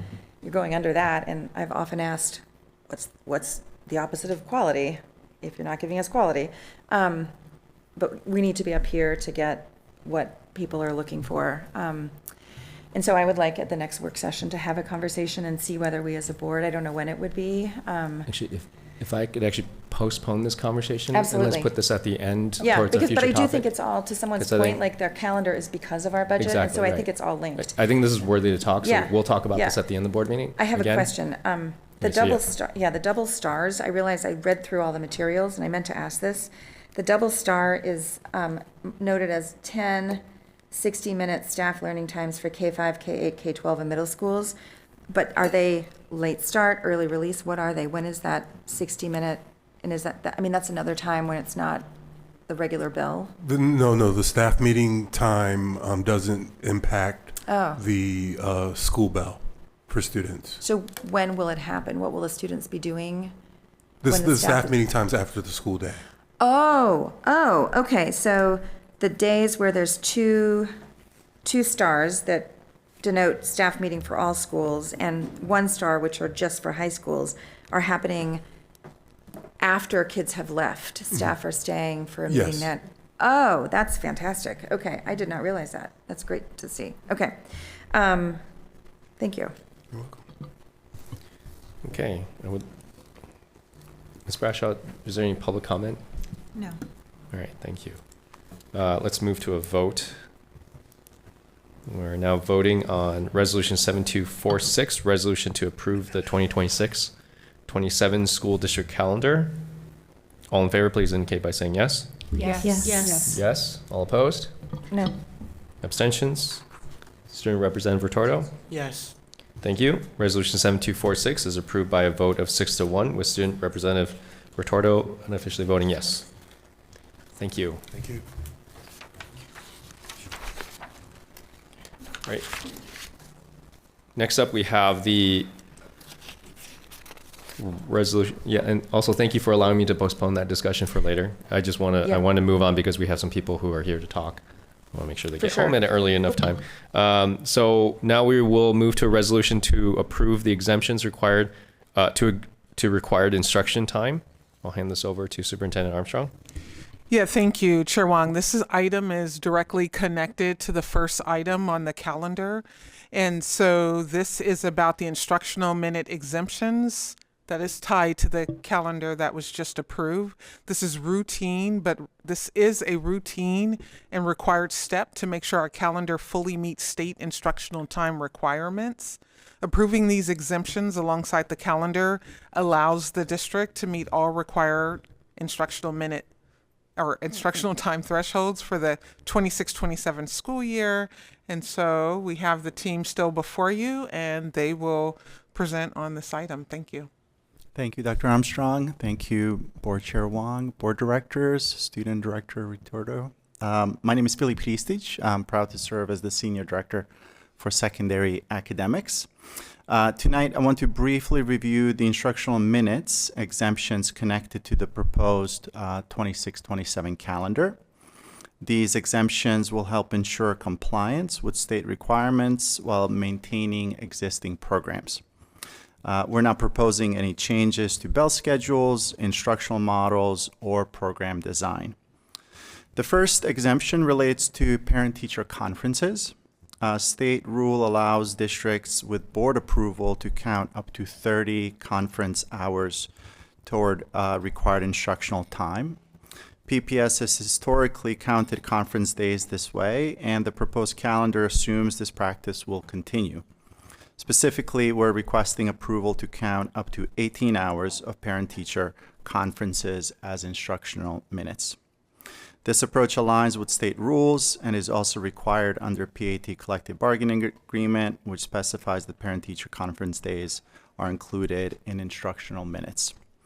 Approving this exemption ensures the district meets state instructional time requirements without extending the school year or making calendar adjustments that would create unnecessary disruptions. The second exemption applies to Alliance High School and pertains to required instructional time exemption 4 for alternative education programs. Alliance operates on a 4-day instructional week as part of a model designed to meet the needs of students who benefit from a more flexible structure.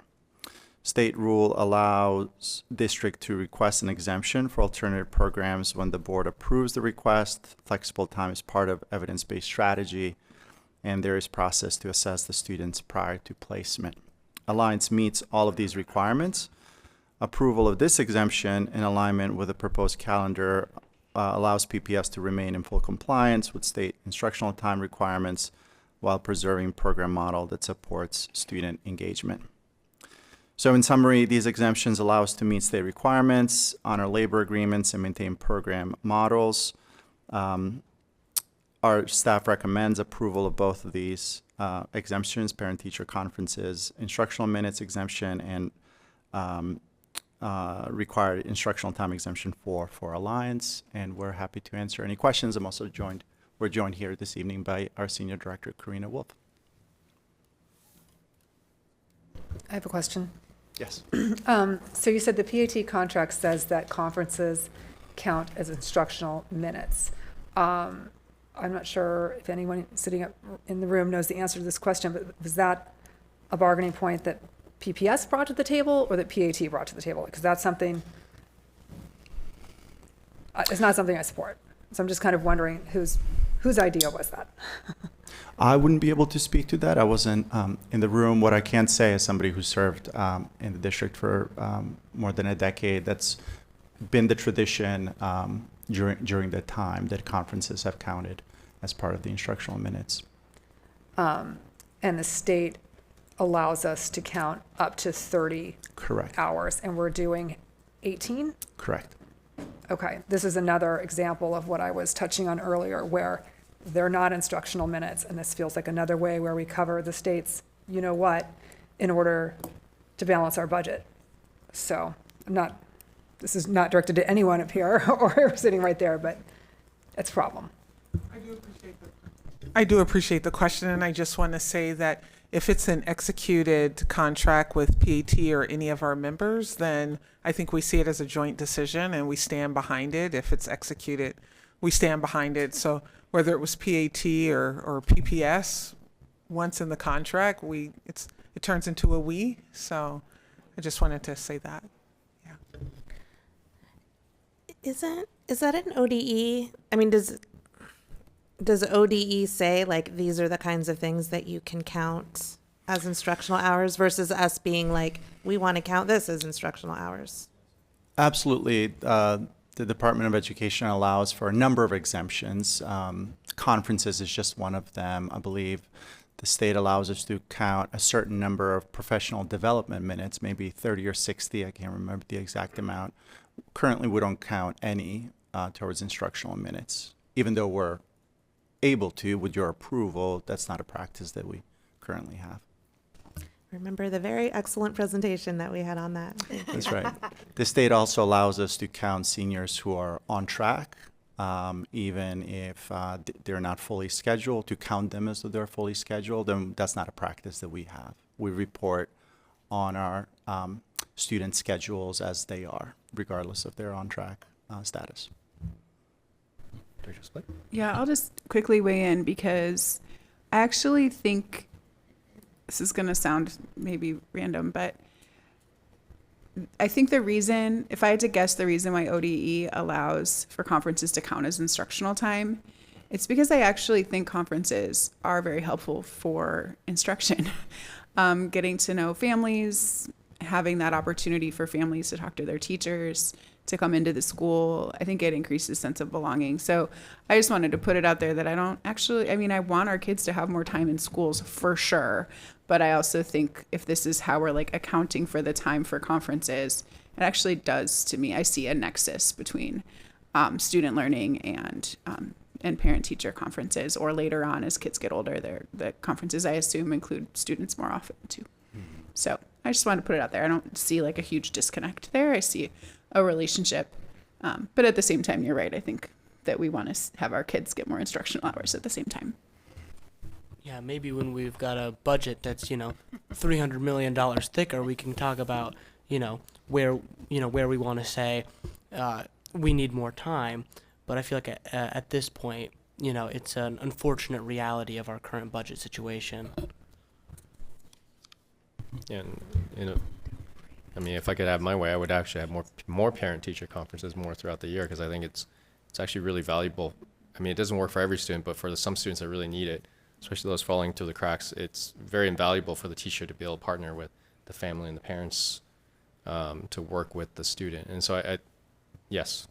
It's gotten so bad that I actually received an email from a couple of my son's teachers requesting that we not schedule conferences because there isn't enough time if our student has, a certain, GPA, or they're doing okay, instead of just having that time to build connections. But I'm really glad that we're talking about this in this meeting, because in one meeting, we're approving early releases.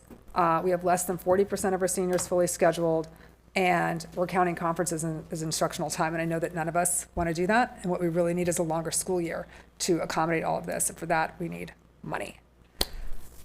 So I'm tired of using all the loopholes. I think we all are. I don't want to speak for everybody up here, but that's the sense I'm getting.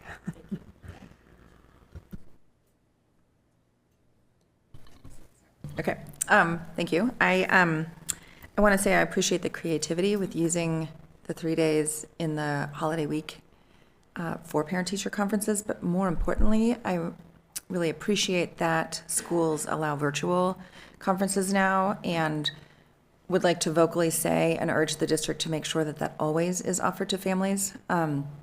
It used to be the case. In fact, when my kids were in kindergarten, it was decidedly not our schools. We were told we could not do them virtually despite having kids home from school and juggling all of that. So if COVID gave us anything, it gave us the ability to do things virtually, and I would hate to see that go back, because parents who are working from home or taking time off and have kids at home on Monday, Tuesday, Wednesday, it's great to, and it can be equally as effective to do it virtually. And so I want to say I really appreciate that change, and I do not want to see it go away. We used it this year. Also, to the point that has come up a lot of times here, and someone said 1.25 years by the time we get to 12th grade.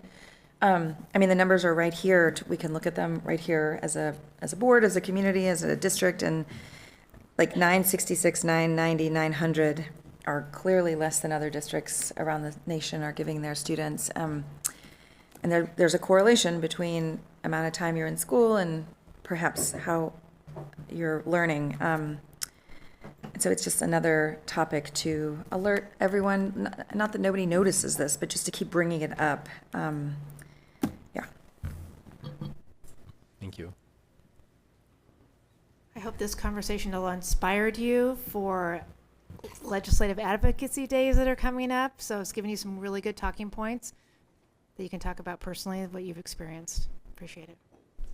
Can I say February 23rd is Monday, the 23rd is a legislative advocacy day through CPPS. There are probably others, but February. We talked about it earlier tonight. Oh, did you? Oh, yes. I was bobbing. I'm sorry.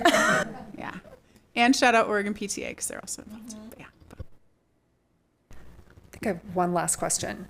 Can you explain the 4-day instructional week for Alliance and why it's not 5? I'm sure there's a reason for that. So we actually have both. So Alliance has 2 program models. One's a 5-day, 5-period block, and the other is a 4-day, 8-period day that runs from 8:30 until 5:30. So as is outlined in statute, like the task of alternative schools is to provide the flexibility for our learners around their schedules and barriers to their continuing in education. And so that's why we offer both. And it really accommodates students that are upperclassmen who have a variety of work-life barriers often. Caring for siblings, caring for children or family, working. So it allows us the flexibility, and it allows many of our students who work the flexibility of Friday, Saturday, Sunday. Thank you. Thank goodness for Alliance. I've messed up. I forgot to put this on the table first. So let's put this on the table. Do I have a motion and a second to adopt Resolution 7247, resolution to approve exemptions to OAR 581-022-2320, required instructional time 2026-27, parent-teacher conferences in Alliance High School? I'll move. Thank you. Director Engelsman moves. I'll second. Thank you. Director Chase Miller seconds. Any more discussion or questions? All right. Public comment? No. All right. Let's move to a vote.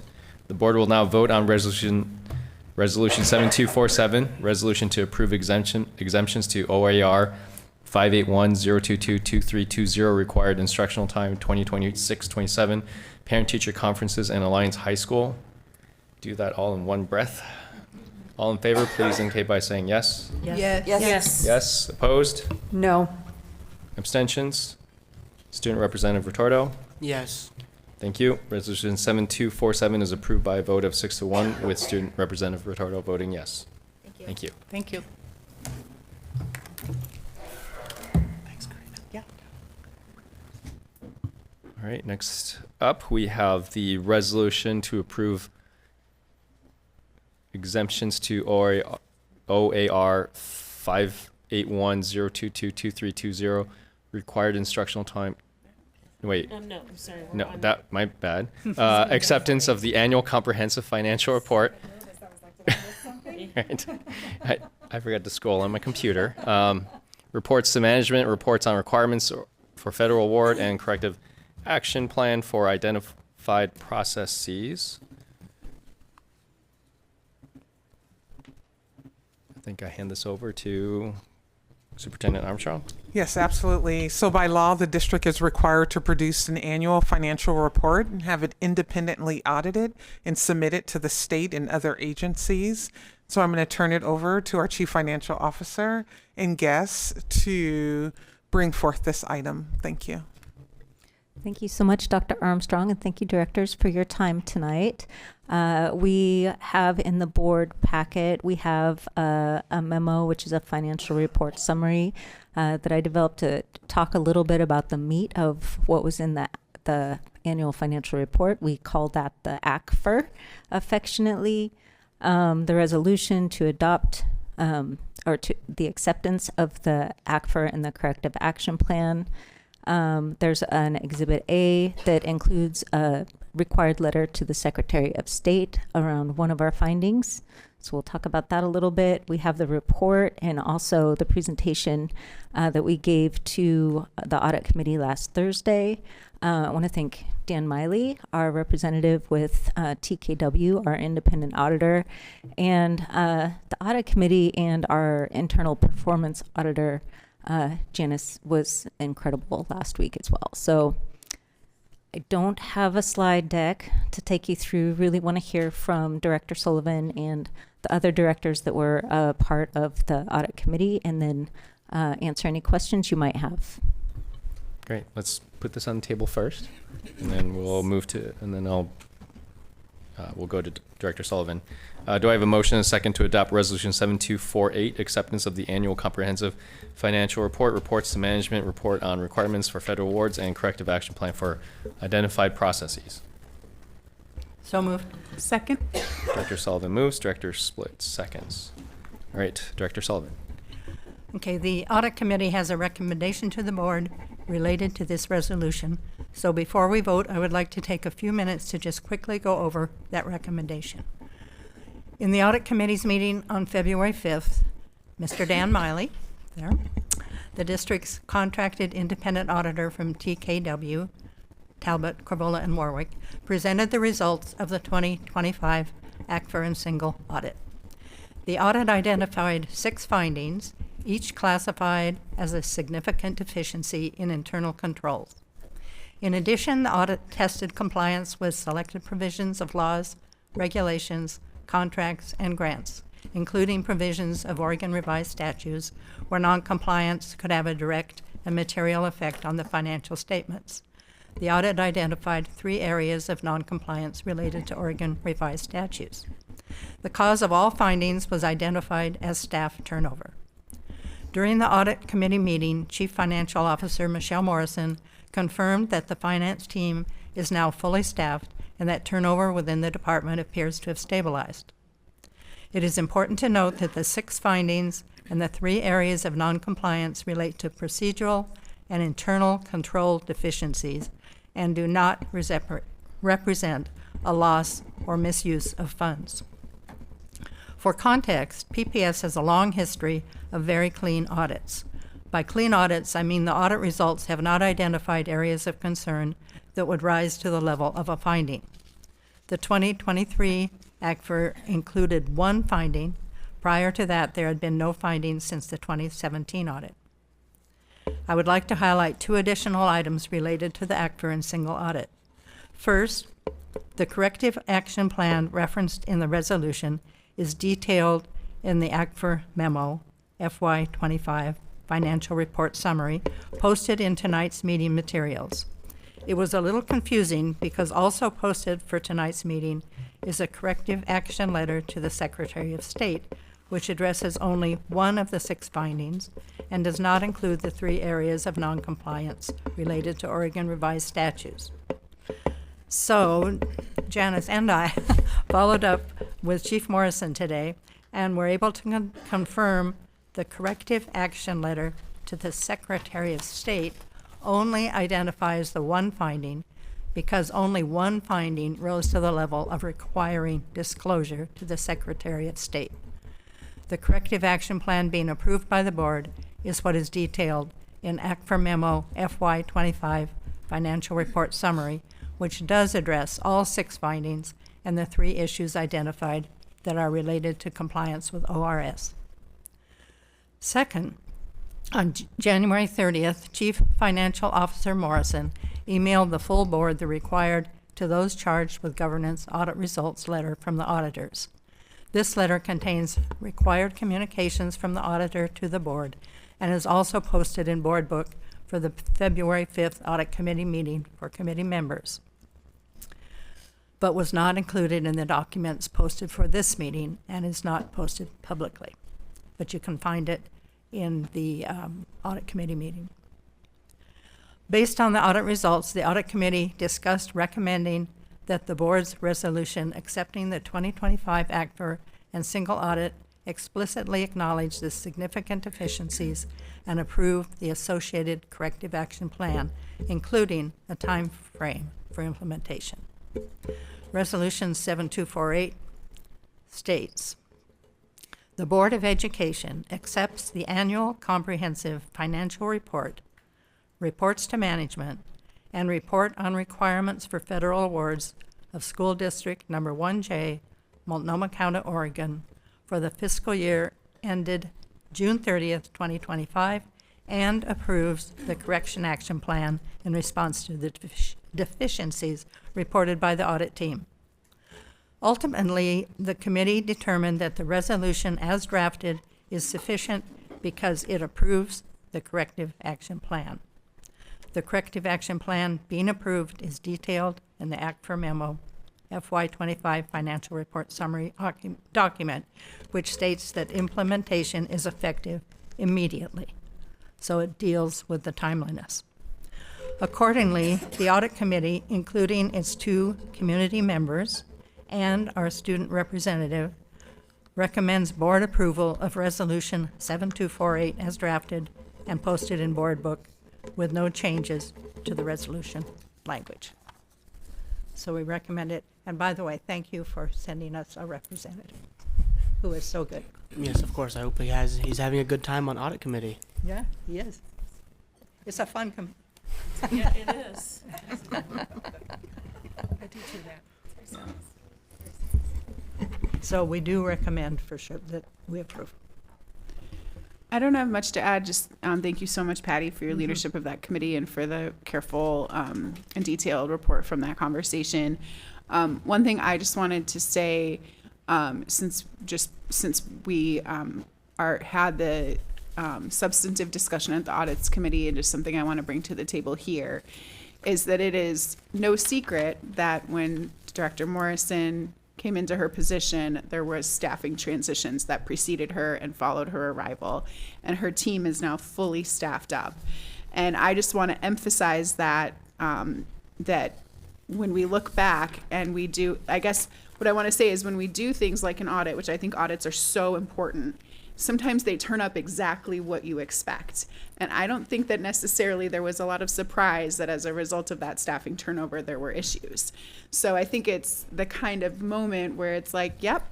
And it's not like, ooh, surprise, like this is like something we weren't expecting. And so I feel like that's why, when I see that the audit didn't come out clean, to me, it's like, yeah. Yep. And now we get to move on and make sure that we do better in the future. So I just wanted to say that on the record where there's more people listening than were at the audits meeting, and just as like kind of a gist of a conversation that we had at that table as well. Yeah, and also to realize, everybody wants student-facing funding first, but we need it all. I mean, we need our team that takes care of our money. If we didn't have that, we wouldn't have anything. So it really is all student-facing in a way.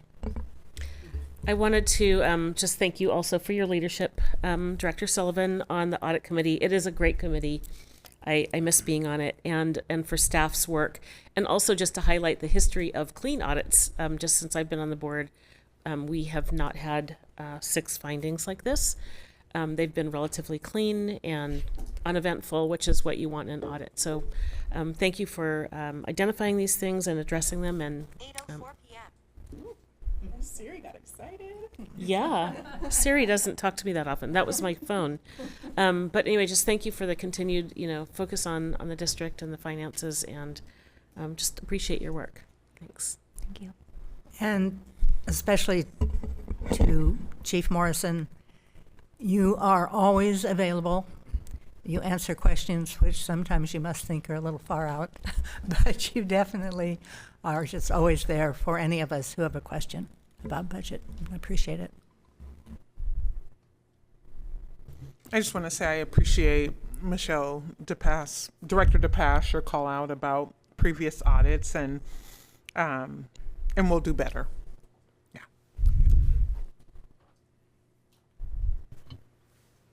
Well, thank you, everyone.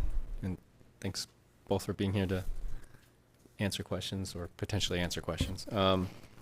Is there public comment? No. All right. Is everyone ready to vote? Yes. All right, let's do this.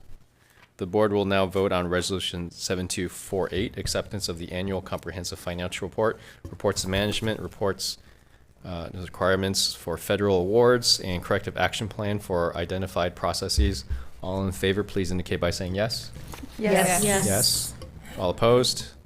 Abstentions? Student Representative Retardo? Yes.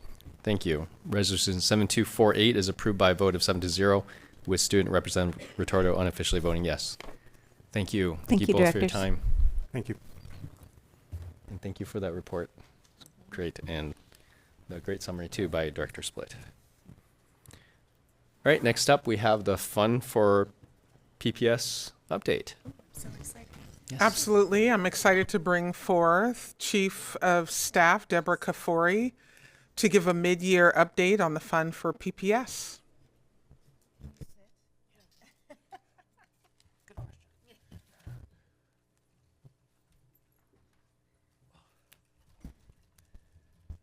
Good evening.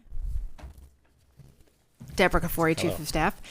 I'm really excited to be here tonight with you all to talk about the Fund for PPS. I know this is something that we have been trying to do some regular updates on. I also know that lots of you have lots of questions. And so I am so excited because you can see there's somebody new sitting next to me, which is a great sign. And I'm going to let our board chair, Jackie Wers, and our new interim executive director, Nick Brudnicki. I mean, come on, what a name is that, right? It just flows off your tongue.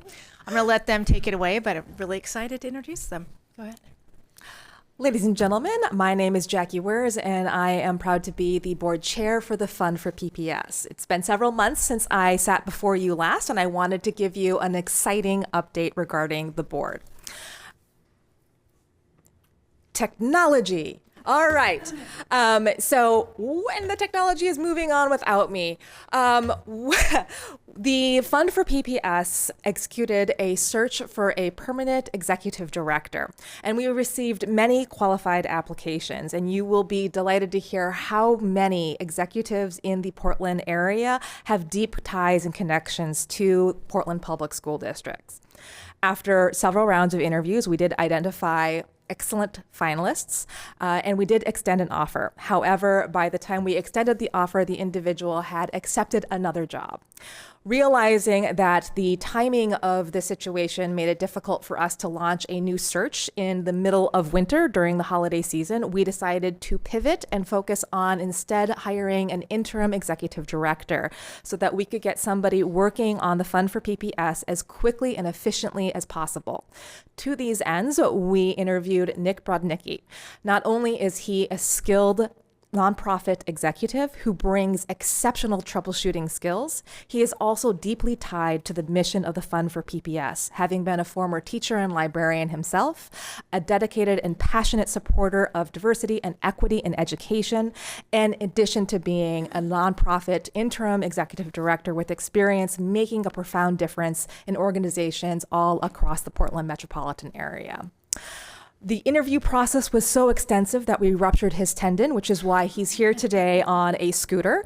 But I am really thrilled to introduce you to him today. So I'll turn it over to Nick. Thank you very much, Jackie. It's a pleasure to be here with all of you. It's a privilege to be in this position in an interim way right now, and I'm very, very excited to share with you tonight where we stand for our mid-year report for the Fund for PPS. And I'd be remiss if I did not say that I am equally excited not only to be here, but to work with Director LaFour, our chair, or I should say our board rep for the fund. So I look forward to working together. Thank you. So, next slide. Who's this for? Who's the fund for? These incredible students in PPS. So what are we doing right now? This should feel like a little bit of a recap from some of the things that we've been talking about, and it bears repeating for the sake of the board meeting. For the 2025-2026 Champion PPS Schools program investments this year, we have invested $930,000. So the Champion for PPS Schools, as a reminder, it's our district-wide model to support staff positions, and it creates a wider system of support for the students. This school year, the following investments are making an impact for students district-wide. Our high-impact tutoring for K through third grade students, that's $660,000. Math support for 9th through 10th grade students with $70,000. And food pantries in 20 community schools at $200,000. These are all directed by the Parent Advisory Committee, who also directed the $100,000 for the fund to use as seed funding for the future. That's what we know. Now let's talk about what we don't know yet. This is where it starts getting really exciting, right? Why are we doing this? Like, why the fund for PPS, right? Like, we're together, one entity, with everyone right now. An incredible, incredible opportunity to grow up high and share resources. So far this year, with the investment of $660,000, 45 schools are receiving that high impact tutoring in literacy skills specifically. 30 schools have tutors from reading results. 15 schools have educational assistants, including bilingual tutors in Spanish DLI. And tutoring is 3 times a week, 30 minutes per session, 30 weeks. You see what's underlined there on the screen then? Students are more likely to attend school on tutoring days. So this is something that comes from the research for what we're implementing right now, what the fund is helping support. And more importantly, anecdotally, the data's coming. Anecdotally, it's what we're seeing from our tutors, from our teachers, from our students in the program right now. As a part of this, you can't really just talk about what's on a slide. You have to talk about what happens in a classroom. So I had the chance to drop by Dr. Martin Luther King Jr. Elementary School, and I can't express to you the joy that I experienced in one of these high-impact tutoring sessions with reading results. There's a quote here that I want to read to you from one of the students. They didn't know that I caught it. They said, and I quote, "I just want to hurry up and read." You know, the fund for PPS,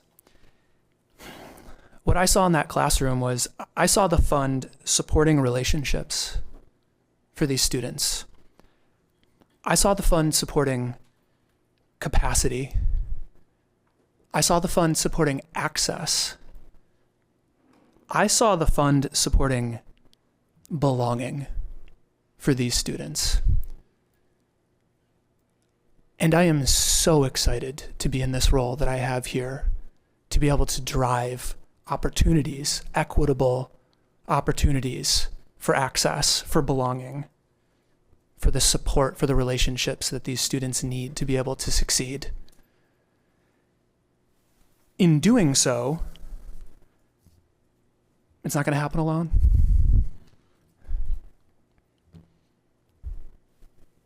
Neither are slides.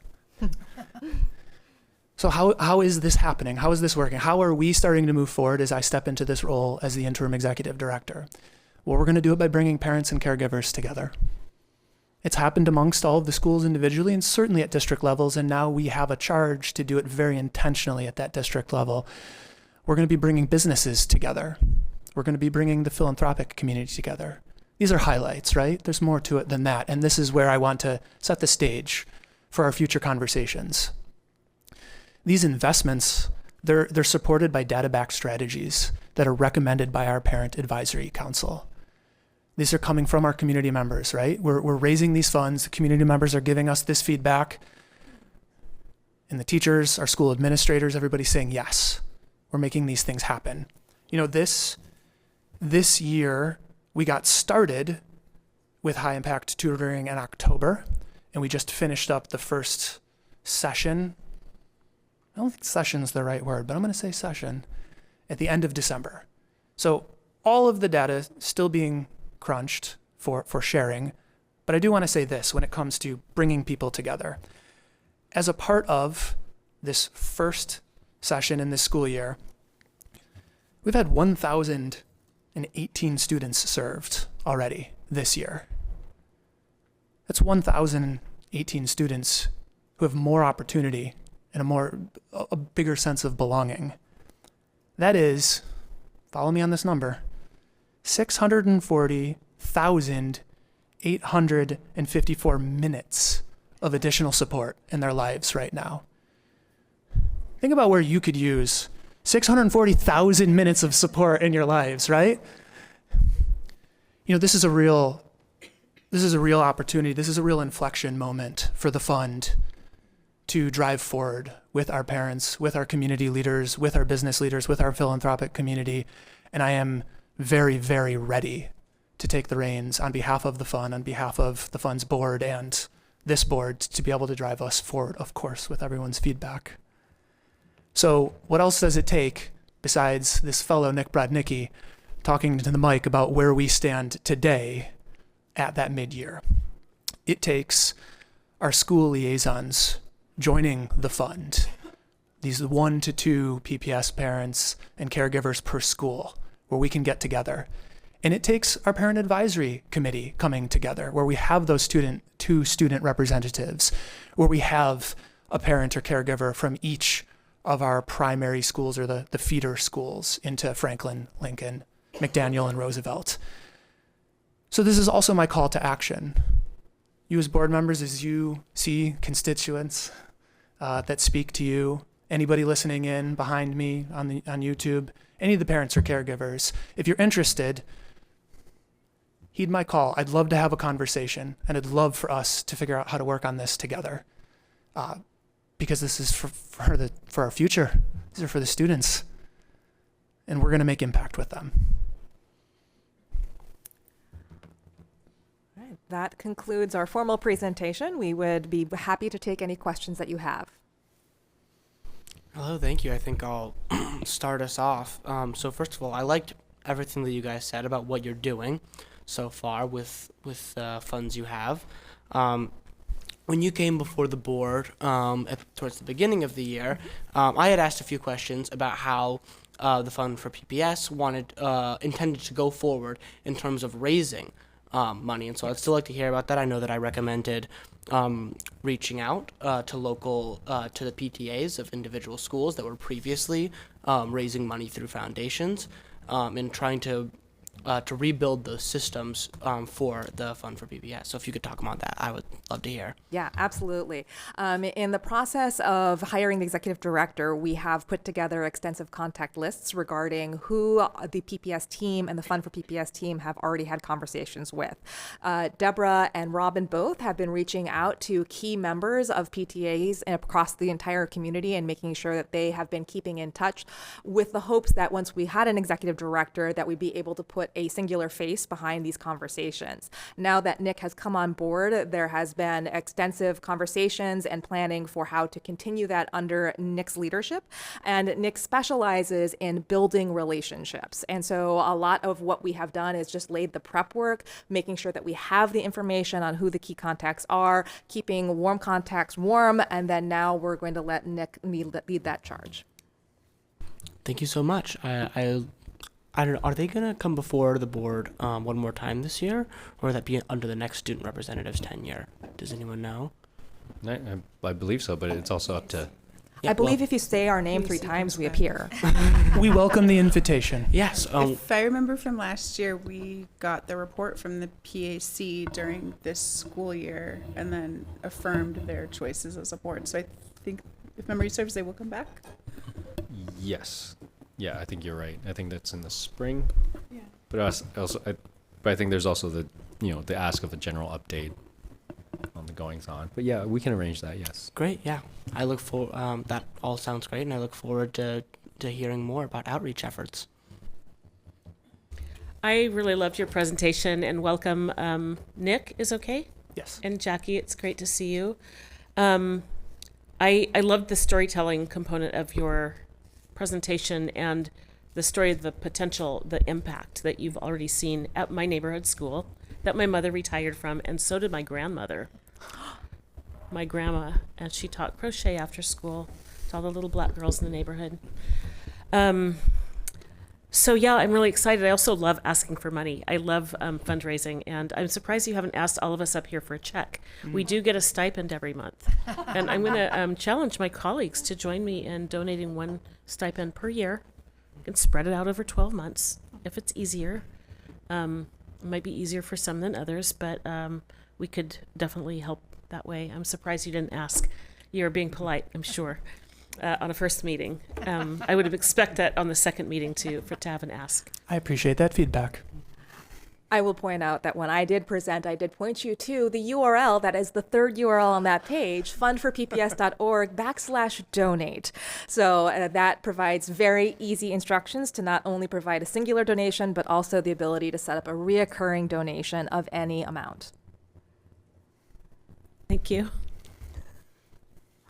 Yeah, I have a comment. I was I think the one of 2 on the board that was a supporter of the foundations last year. But, we really know how important these fund dollars are for our students, especially in these hard times. And I was approached by a parent at the budget sharing meeting at Wells a few weeks ago who asked if it might be possible to bring back foundations to help with the upcoming budget deficit. Mm-hmm. And I told him that I doubted it, but I'd look into it. And I discovered that bringing back the foundation model is not going to happen, so we need to put our energy into this new plan.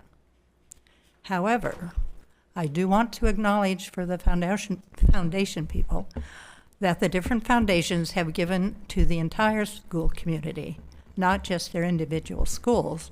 In fact, it is the foundations that raise the money to pay for the tutors and educational assistants, the math supports, and the food pantries that you just mentioned that happened this year. It's also foundation money that is providing the seed money for this new endeavor, Champion PPS. So thank you, foundations. They weren't perfect, but they did a lot of good. I'm really hopeful that Champion PPS can raise enough money to support every student who needs extra help to be successful. I am also hopeful that we realize that those students are in all of our schools. The people who decide where to spend our dollars have a very difficult job. Let's make it easier for them by raising enough dollars so that every school can have an extra tutor or aide or whatever we decide will help in these times of shortage. And let's also remember that we would not even have to worry about this fund at all if the state would find the will to give schools what they need for success. I'm copying you, Ian. Be sure to keep the letters flowing to the legislature while we also support the fund. I have discovered that the state has an Education Stability Fund, the ESF, that has over $1 billion. The fund is designed to prevent cuts to critical education programs. This is a critical time when we have had to make massive cuts 3 years in a row. Strategic use of the fund can stabilize school budgets while allowing time for long-term solutions. Let's spend that now. What are we waiting for? I urge everybody listening to this to call and/or write your legislator now. And, of course, give to Champion PPS, just in case they don't do everything they should. Thank you, Director Sullivan. want to thank you. Oh, if I can just, I want to thank you for saying that, Director Sullivan. I just also want to note, Director Sullivan and I have never known a year on the board that we've not cut. Our first year on the board, $30 million, we had to oversee cuts. And second year on the board, we had to oversee $48 million. And this year we're looking at another 50. And this is all from the state, not meeting the needs of the day of our state. So thank you for bringing that out. I was curious about, and I apologize if this is a lot of pressure and you're new, but what plans and goals are looking like for next year? I appreciate the question. As it stands, 7 business days in, the way we've set it up right now is understanding within the current economic climates what kind of benchmarks make sense where we are in a current fiscal year for individuals, companies, looking at the spectrum of who we're going to be asking for money and when. And while we had an initial $1 million goal for the school year that was reduced, thinking about where we are now in the school year, where I'm walking in, the goal would still be to close $1 million within this school year. That's the goal. It does not mean it is what we will absolutely attain, but we will, at all times, when you think about a fundraising strategy, some nuts and bolts here, right? Best case scenario, you want to look at a 30% close rate at any given time. So you're going to set up a $3 million opportunity pipeline, and you're going to look at the timelines with which you want to close that $1 million of that $3 million. And every one of those no's along the way is really just a future yes, because it's not the right time for them to say no. And we're going to distribute that amongst the paths that open themselves up when you think about the initial corporate opportunities associated with the initial community parent opportunities associated with when grants have their current timelines. So in summary to the question, I will be very disappointed in myself as an interim executive director if I don't get that $1 million. That is what we want to close. It's what we want for the students. It's what this job was meant to be hired for within this school year. So it is very much still the goal. And we will build a strategy that if most of it goes reasonably well, we should get very close, if not get there. That would be the anticipation.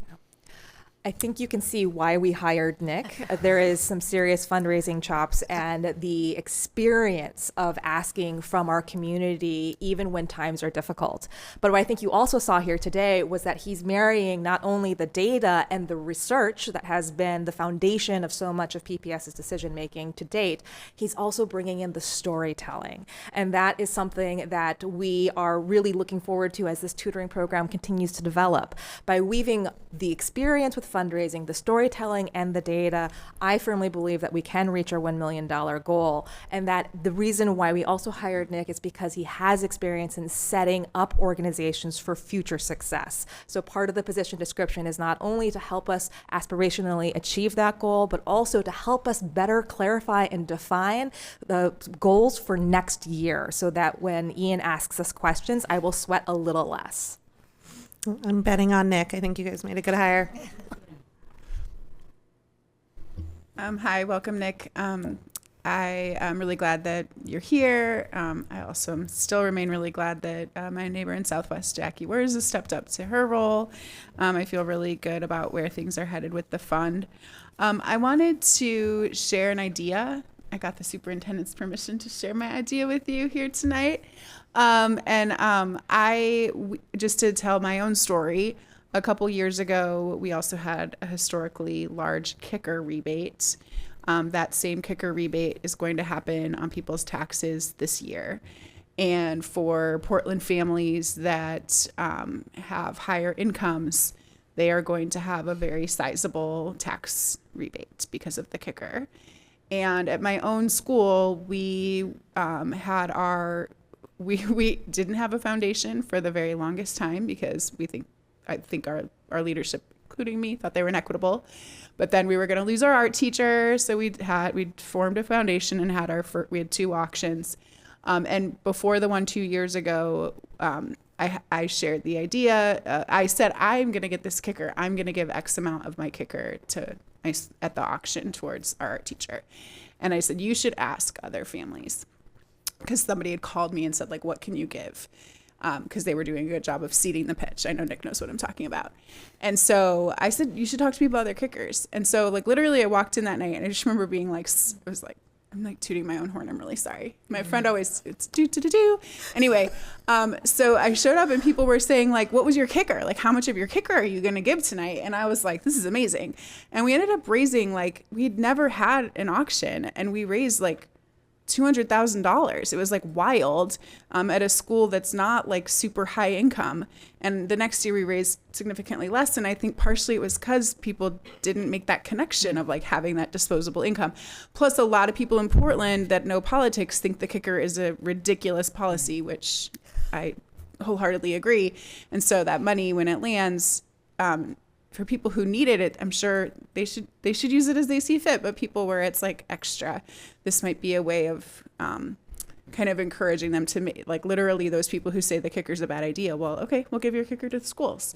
And it's interesting too, because on your tax returns, you can say, I want to give my entire kicker to schools.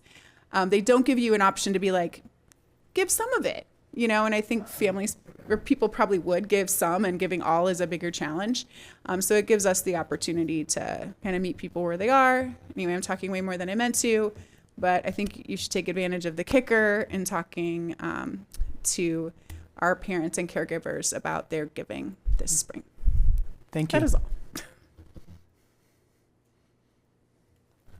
I have a couple comments.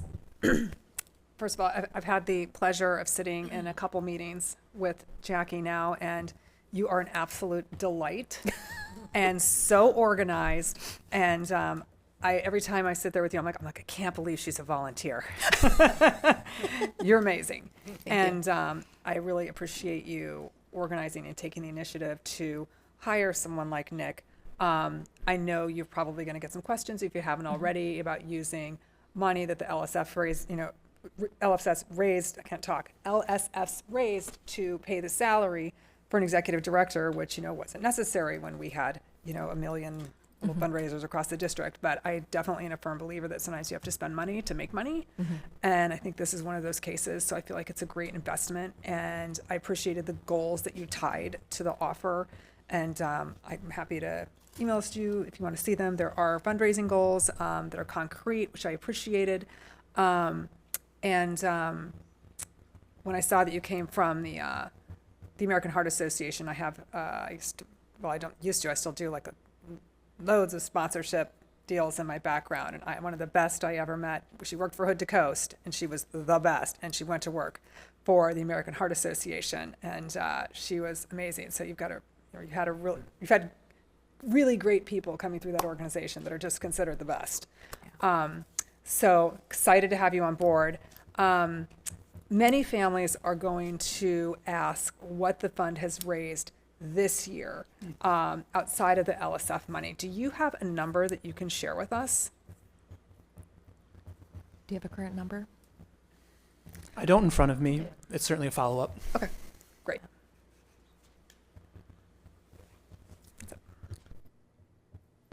Okay, my turn. Hello, I have your sweatshirt. Yay! I forgot to bring it today. At the last meeting, Jackie made a comment about wanting to get sweatshirts from every school, and so I promptly emailed her a link to our spirit wear that was going on, and she ordered one, and then I sat on it because I haven't seen you since. So I will get you your sweatshirt. It's very cute. It's really awesome. So Nick, if you would like a sweatshirt, we're doing another one in May. So thank you for this presentation. To the slide, and I didn't see these slides because I do most of my stuff in printed form, and I didn't see it yesterday, so I saw it on here. To the slide about hoping to get 1 to 2 parents from each school on board, I would like to see directly from the fund, not to the PTA or the PTA point person, but perhaps to the entire district of families, an email asking, because I have not seen anything, and I read my emails, my personal emails through school. I haven't seen anything, and I haven't seen anything come through PTAs, and I know some PTAs and PTSAs are struggling and just don't have the bandwidth to do it. So I would like to see an email going out directly to the families saying, we are looking for families from every school. You don't have to say if you don't need them from some schools, because I think you will engage people more that way and maybe get more people talking. I have been vocal about supporting this new system and getting it out and trying to connect you to PTA families who are struggling with the changes but want to support it too. And so I've been trying to do my part, and I think a blast would be great. Also, I was looking at your social media, which I'm very glad to see that I follow, but there hasn't been a post since mid-January, which is forever. Apparently, it's like a lifetime in social media. And so now that we have an interim executive director, welcome. I guess I would urge a lot of social media presence because people, they like what they see. They go to Blazers games. I know that was the last post. They go to Thorns Timbers games. They want to give kickers maybe. So I would love to see a very heightened social media presence so we can share, other people can share, and people can get excited about this new system and get it to work. However, I've said this a number of times while up here, I don't think a system that doesn't include every single kid is a system that is working. I don't think it's not equitable, and what we're searching for is to try to make sure that all of our kids who are struggling are not. So I think to get families who are unhappy with the change, or maybe were the big donors before and don't want to give it anymore, they need to see the work in their schools too. And they deserve to see the work. Their kids may not need it, but they want to know that the struggling kids in their schools are getting the high impact tutoring. And I say this, and I'll say it quickly, not every elementary school has high impact tutoring, in-person high impact tutoring. Other things were offered that were just not as good for elementary school kids. And so I think to get this really working, we have to make a concerted effort and a commitment to say, we will get this into every school. If you have 3 kids who are struggling with reading versus 75, those 3 will still get what they need. It'll be less, proportionately less, but we're not going to forget you because there's only 3 of you. So thank you for all of this presentation. It was great. And I'll get you a sweatshirt and I'll bring you your sweatshirt. Very briefly, just to let you know, we have been working on a communications plan. One of the board of directors members is a communication specialist, so that is something that we have been working on. And then when it comes to pushing out communications to the larger PPS system, that's something that we need to work in collaboration with PPS on, because we unfortunately don't control the button to that, which is actually fortunate because then you'd hear from me far too much. But a plan is in the process of being approved, and that we will be more aggressive in making sure that we are communicating on social media, but we also understand the value of in-person, which is one of the reasons why I immediately thought of Nick, because he really does shine in working with people individually and in groups in real life. All right, thank you. Thank you for being here. And don't have any questions. You look like pros. I'm really excited for your work and looking forward to supporting and everything. So thank you for being here. Thank you for all of your support. I know this has been a difficult transition at times, but I truly believe that right now we have a dream team. We have an opportunity. We have a lot of work to do, but we have a huge amount of difference we can make. All right, thank you. Thank you so much. Thank you. Let's have a 5-minute break before we move on to the next. And let's make it a quick 5 minutes. You know, one of those 4 minutes, 59 seconds.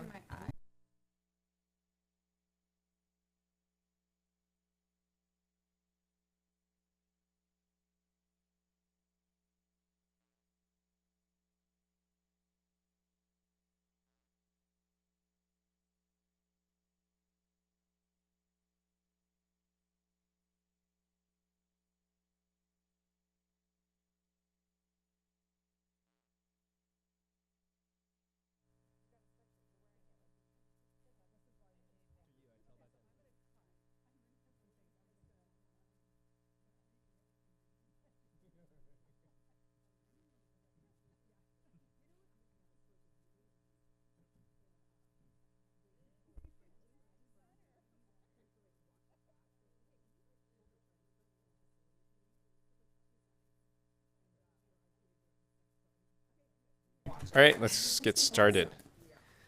Next up, we have budget update. Dr. Armstrong.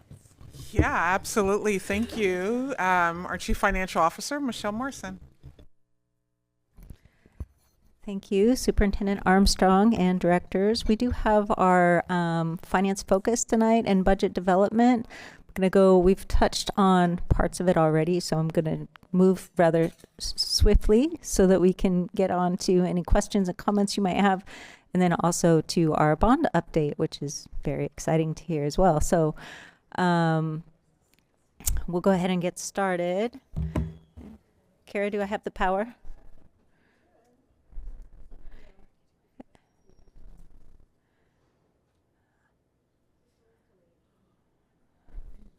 All right, so our topics tonight are going to touch again on the annual comprehensive financial report, just the review, our bond rating and sale update. We had the sale today, so I have some information to share with you. Budget reminders and development activities that are happening within the district and in the community. And then just want to throw a lob out there and see if there's any areas of interest that you would like me to bring forward in upcoming finance focused topics. All right, so our annual comprehensive financial report highlights. There was a staff memo that really is a summary to identify points of interest throughout the document. Our annual financial report is highly technical, and it communicates to a broad array of community and stakeholders. And so for folks that aren't as familiar with reading those kinds of documents, we provided a summary. I hope that's useful. Looking for feedback on that in case there's something missing, and we want to be sure that we're improving as we move along.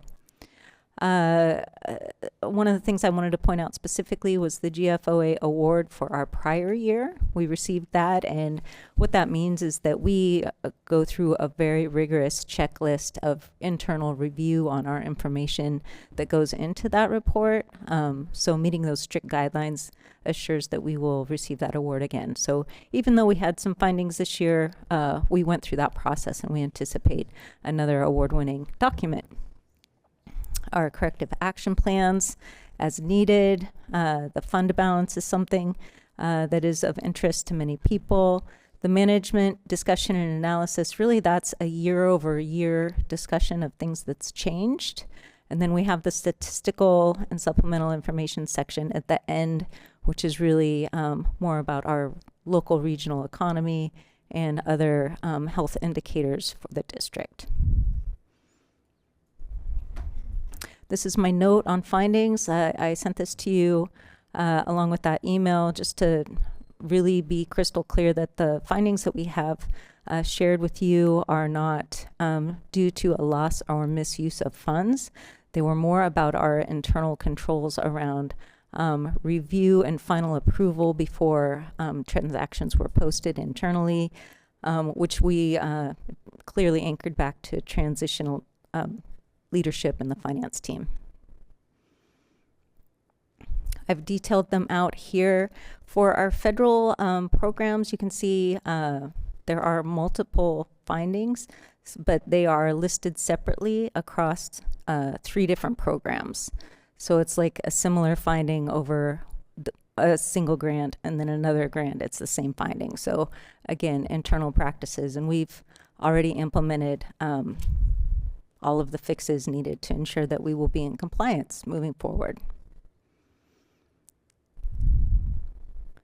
And our state programs as well.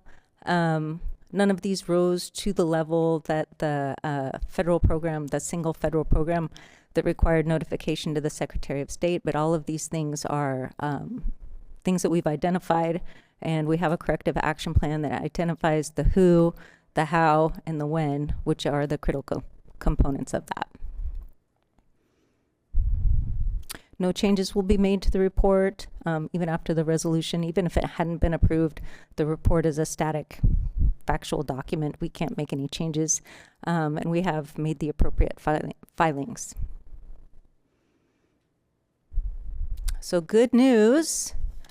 We did have our bond sale. We had to move it back a week in order to accommodate the late release of our financial report, actually. So it turned out to be a stroke of good luck for us.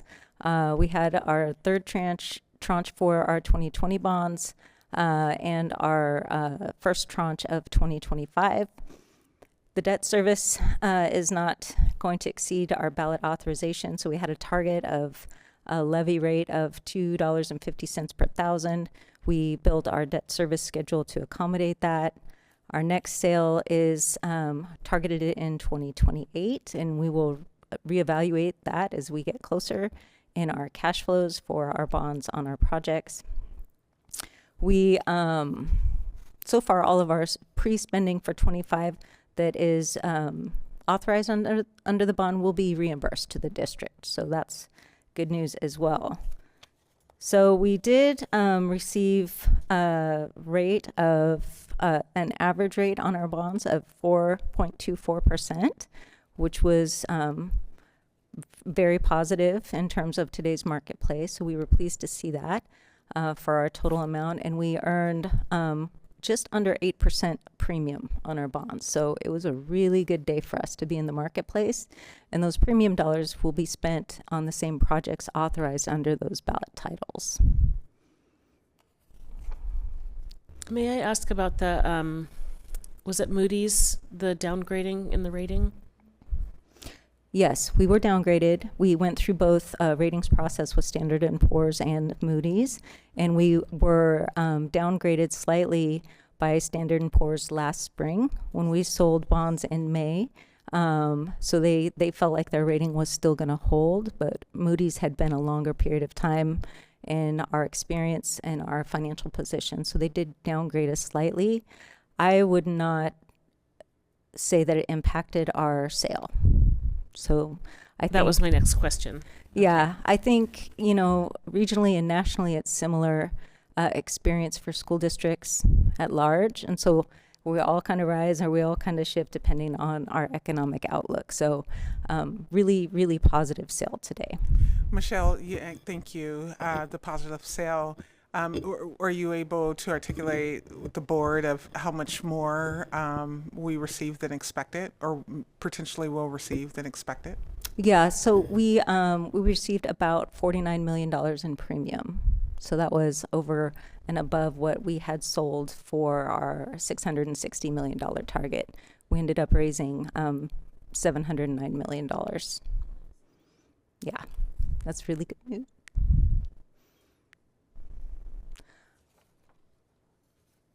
And I do have a write-up for you guys. It just happened today, and I haven't had a chance to get it to you yet, but we'll make sure that Dr. Armstrong is able to send that out to you this week. Our budget engagement, we have leadership activities happening all the time consistently. Our engagement and outreach to families continues. We have started our series of meetings with the Community Budget Review Committee. We had our first meeting last week, which I felt was very positive. Our FACE Family and Community Engagement team is facilitating that, and it adds a whole new vibrance to the series that I'm really excited about. We have our preliminary recommendation for reductions is being circulated, and we'll be modifying that with feedback that we're getting. So we also have the transparency website and video series. Most recently, we released a short video on PERS, which I hope you will find is useful. So if you could continue to send people back to that, I don't need the attention, but I do think they are really good little sound bites at getting some basic understanding of how our funding works. So this is a familiar slide talking about roles in budget development, so I won't spend a lot of time here. We have our budget calendar and activities just for your reference. You can see that we do intend to propose our budget to you on April 28th, and we have that the hearing and work for you and the CBRC right up until approval and adoption.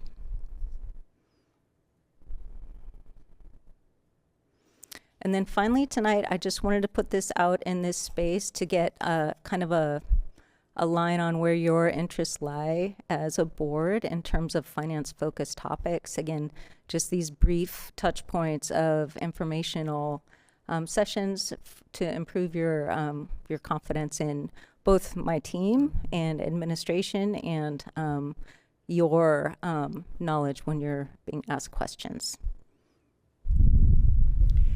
Yeah, those two suggested items are ones that I've been interested in for a long time. So Okay. That was a more good info. guess. Yeah. Yeah. When you come talk about PERS, will you teach us about side accounts? Yes. Thank you. Yes. And then I have another idea, and I don't care if it's summer or down the road or whatever, like timing is whenever on this, but I think it would be cool to potentially hear from like other districts, just to hear about kind of what their experiences are related to the current budget situation. I would love to invite my colleagues to come Yeah. share. I'm Yes. just such a big fan of learning from others about their experiences, and I think it helps us to know we're not alone. But also, I know there's some schools that are having like a different experience. Like somebody was saying North Clackamas isn't having cuts. I think it's because their enrollment's not going down. So I think kind of hearing from different places about kind of what they're doing or how they're responding would be kind of fun and interesting. Absolutely. We do have a network for all school districts in general, but also the larger group. So Salem, Kaiser, Eugene, North Clack, Hillsborough, Beaverton. So I have those connections and can reach out to see if somebody'd like to come visit with you guys.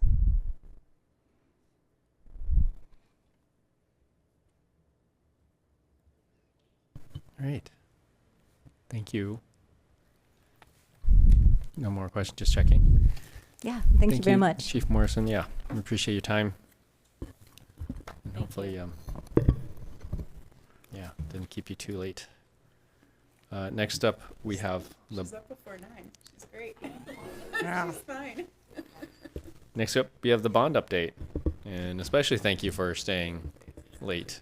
Yes, absolutely. And as Michelle Morrison departs, I just want to hold up and thank the entire financial leadership team. As you all know, it's been a lot of work with budget engagement and all the things and all the reporting, as you just saw, and just she's doing an incredible job, and just thank her for her leadership publicly. Thank you. And with that, I will turn it over to the team to take us through the bond update. So thank you, Sarah and TJ. Thank you, Dr. Armstrong. Good evening to the board. My name is TJ Hopkins, Senior Program Director for the Bond Program.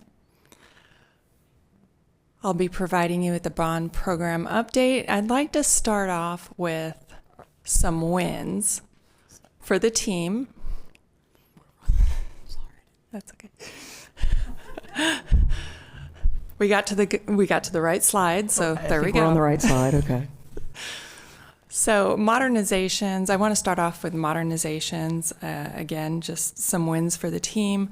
Both Cleveland and Jefferson High Schools have completed design development phase, with Ida B following at the end of this month. Also, Marshall Track and Field resurfacing has started, scheduled to be complete at the end of April. And our controls division, we're producing more frequent cash flow reporting. It was previously completed on a quarterly basis. We're now switching to monthly, so this is going to benefit BAC. It's just going to be more frequent and current information supporting financials. There's been increased collaboration with finance, and there's a pending rollout of a new bond compensability standard operating procedure, which is also going to improve BAC reporting.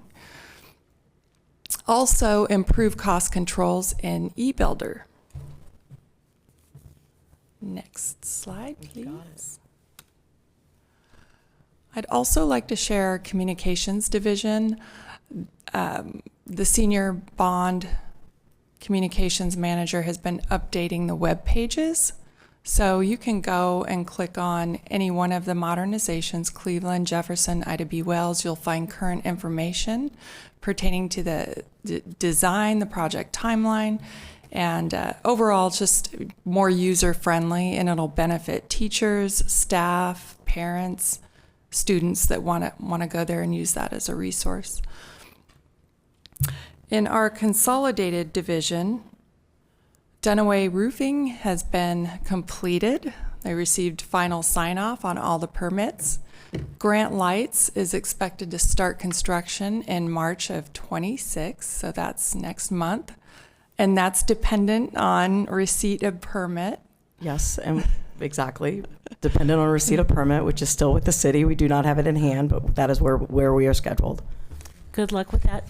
Yes, thank you. It's moving. It's moving. Jackson and Marshall Hub Athletic Fields field turf scope is set to start Q2 2026. Yes. And so the reason I'm sharing some of these smaller wins is because they always lead to larger ones. It plants the seed and it's at the forefront of your mind. So with that, I would like to turn it over. So part Sarah. of our role is to break down barriers within departments to really try and understand how we can collaborate and provide transparency and really meet efficiencies for the district overall. And with working with the technology department, there was a huge savings that we could recognize in network security. And Dennis Moxley came to us and said, hey, if we could get this through and process will save the district $13 million on this network security. And the team was able to deliver that. And so the week of January 22nd, we were able to save the district $13 million and also provide network security upgrades necessary on the technology bond. So again, it's just all about cross-department collaboration and really recognizing where the priorities are and making sure that we're in constant communication. And a lot of that is just meeting with the senior directors across the different departments that are part of the bond program. And by understanding where they are with their processes, we can expedite our processes to meet those savings for the overall district. Thank you, Sarah. We have a technology update. Looks like Portland Public Schools has partnered with Micro K-12 for Chromebook refresh replacement. And this is a one-to-one replacement. This differs from what's happened in the past. Technology has partnered with the individual school leaders just to come up with a plan to replace these devices in a more collaborative fashion so as not to disrupt operations for classroom teaching and not interrupt the students that are there to learn. By the way, just thank you for that. I have firsthand experience about the disruption. Do you want comments as you're going ahead? A question about the technology upgrade. I had two comments. One is for us to be very conscious about disposal of old units because it will be in the newspaper because we're in Portland. Also, we have a climate crisis response policy. I was just looking through it to see if it had solid waste, but Pillar 1, for instance, talks about reducing environmental impact. So to the extent that we could be concerned about the environmental impact, the carbon impacts, there is a nonprofit here in Portland called Free Geek. Would be an excellent place to donate all of those units. They actually train our PPS students on repair and tinkering and taking them apart and putting them back together. And students can build their own units. So I would, instead of tossing them, because we were in the paper for that a couple years ago, we could donate them and maybe even get a break. Thank you. The other comment was about using minority and women-owned businesses to the extent that we can for some of these, contracts. Of course.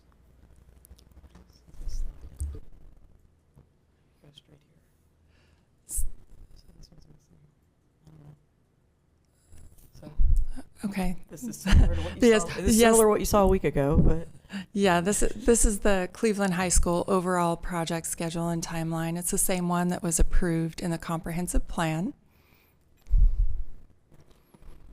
And again, design development milestone was achieved mid-January, and there was a value engineering effort that was able to be had, resulting in an alternate accepted, and that was the indoor running track and the gym, and that's because they were within budget. So That's good news. That's also another win for the team.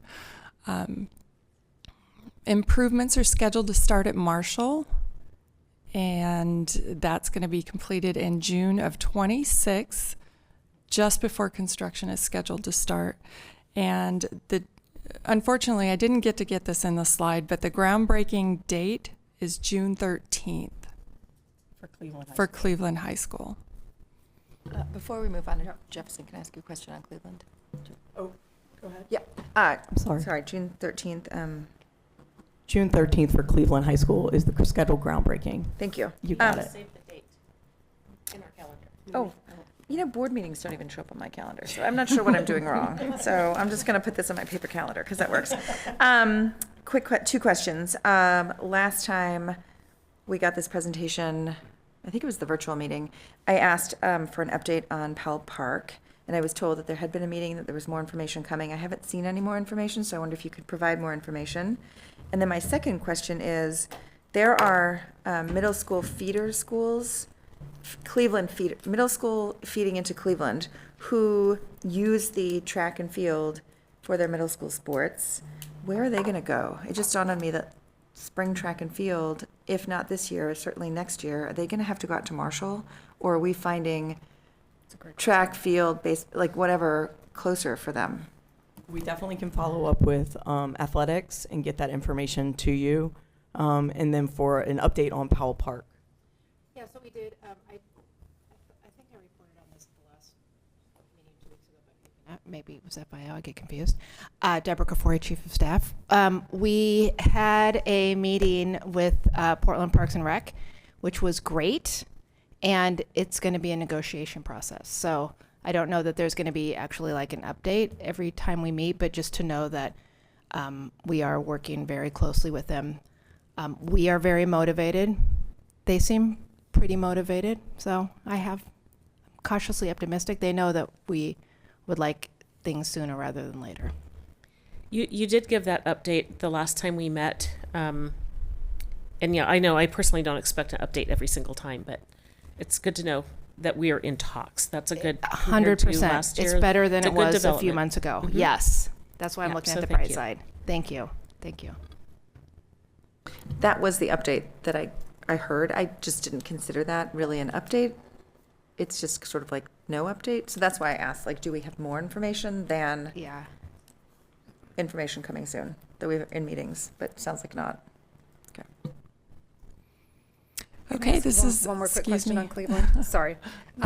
For the maybe I missed something along the way. The indoor running track is happening, right? Yes, because we were able to recognize savings through value engineering, we're able to implement the indoor running track. Was it off the table at one point? Because I remember I thought it was always part of the. It was, but at the time when we were looking for budget savings, it was an alternate. Oh God! And since we were able to recognize the savings through the value engineering, it was a huge win for the team, quite honestly, and the community and the students.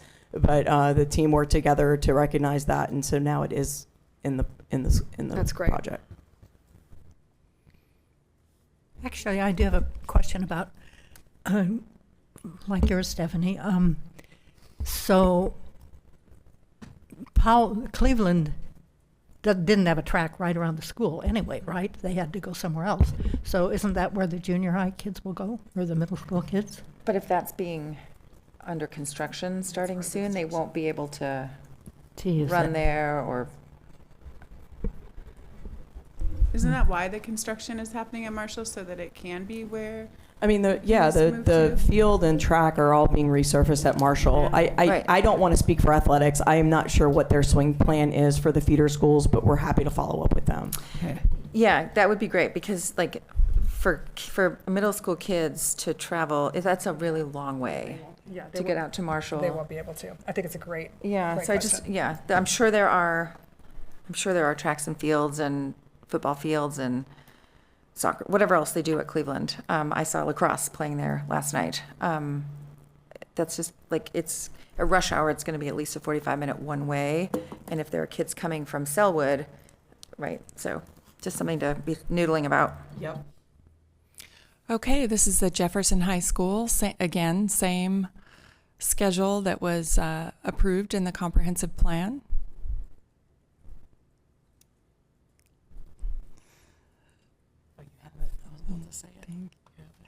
Okay, and so tomorrow is going to mark a milestone for Jefferson. They'll have conditional use process, which is part of the land use permitting. So that hearing is scheduled for tomorrow, and we'll have a, well, everything Update. We'll have an update tomorrow. We'll have an update for you. We have early field scope that's put out to bid with a late spring construction start. And groundbreaking date for Jefferson High School is May 29th. Which I think we've announced before, so we apologize that it says TBD. Again, it's in their calendars. Okay, good. Okay, again, Ida B. Wells, this is the overall project schedule approved in the comprehensive plan. I don't like being in charge of the clicker. All right, the last community design workshop for Ida B. Wells was February 4th. There was quite a significant turnout, I believe 40 to 50 people. A lot of community input. I would call that a success. Design development is underway. Again, that deliverable scheduled for spring of 2026. Actually, it's going to be late this month that we'll get that design development documents. Construction starts scheduled for December of 26, and then this one is a to be determined for groundbreaking. Can I say something about Yes. good old Ida B? Of course. By the way, we got to figure out if the fact that everybody calls it Ida is okay. It's like just a weird thing. Like I need to think that through, but it is called Ida by all the people that go to school there. My question about that project, well, more of a comment. And I'm like kind of losing my ability to speak clearly, as anybody who heard me talk last time knows. So when I was at that conversation, and then also in past conversations related to design workshops and DAG meetings and conversations with community leaders in Southwest, especially those trail advocates, you know, when you don't have sidewalks, they really matter. The fencing situation is causing a lot of consternation, and I think you probably both have heard about that and know that. And so I hope we can continue to keep in mind, like thinking that through, how we can have a safe and secure campus, but perhaps have some more connectivity through that site. I don't need an answer today. I just really wanted to make sure that we're like hearing that drumbeat. I think of schools as community resources. I am so grateful that my elementary school doesn't have a gate. My God, please don't change it if I say it. But my kids played on that playground before they went to school there. We have a courtyard garden that they would hang out in all the weekends, and we would read stories, and it was like a place for us to gather as a family. And then when they went to school there, it was like they already felt so at home. And so I know that that's something that community members are worried about, like losing access to any field space there, having just a fence around the whole property, yada, yada. Enough said, but I just hope that we can continue to see if there's any flexibility or chance that we could continue to have what we have right now in that space, which is like a community gathering, walk on through, all sorts of access to the space. Can I ask a quick question before we move off of the high schools for Jefferson? When will we know whether the shell option is viable for Jefferson? We are currently in final schedule review with the general contractor. We hope to have that wrapped up by the beginning of next week. Okay. And then we'll have a report to leadership. Great. Yep. We've been meeting, we've had multiple workshops with the general contractor and the architectural and design team. And so we're just at the tail end of that. So we hope to have that over to leadership next week. Perfect. Consolidated projects. Yes, we have Vestal and Marshall re-roof. We've received 100% construction documents, and those are currently out to bid. Okay, HVAC controls. Bridger and Kelly, final commissioning port was received, and the project is moving into closeout. ADA and special ed upgrades are scheduled for completion on February 12th, so right around the corner. And seismic award and completion of design for Chavez, Marshall, Vestal, and Woodmere.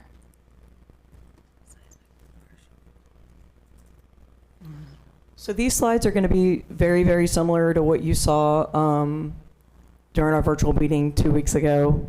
I feel like we present to you every other week. So we hopefully once we get into construction, we'll have a lot more exciting things to show you. But for now, a lot of the things are very, we're in design, we're in planning, and we're kind of telling you where we are. Were these financials updated for January? Yes. Yes. Okay. So these are updated financials from January. So this is the overall bond program, and where we are with all 4 bond programs. So 2012, 2017, 2020, and 2025. This overview shows you exactly what we've shown you before. We're almost done with 2012. We've got a little bit on 2017, 2020. We're a little over 50%, and then 2025, we just had our bond sale, our first bond sale. So we're just we've started work there, obviously, because we had the design and planning in 2020 for the 3 modernizations, but we're just getting that one kicked off. Again, pretty much the same information on where we are with the 2012 dashboard.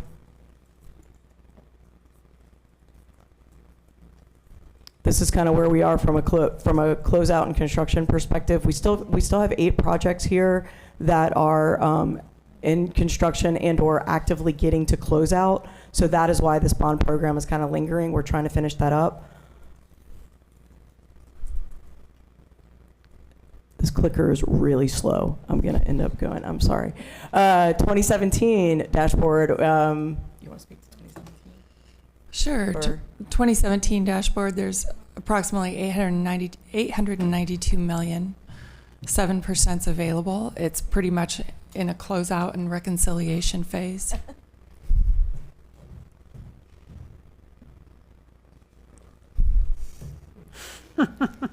This is a visual of 2017 program status, 175 projects total, 48 in construction, 17 in post-construction, and 110 have been completed.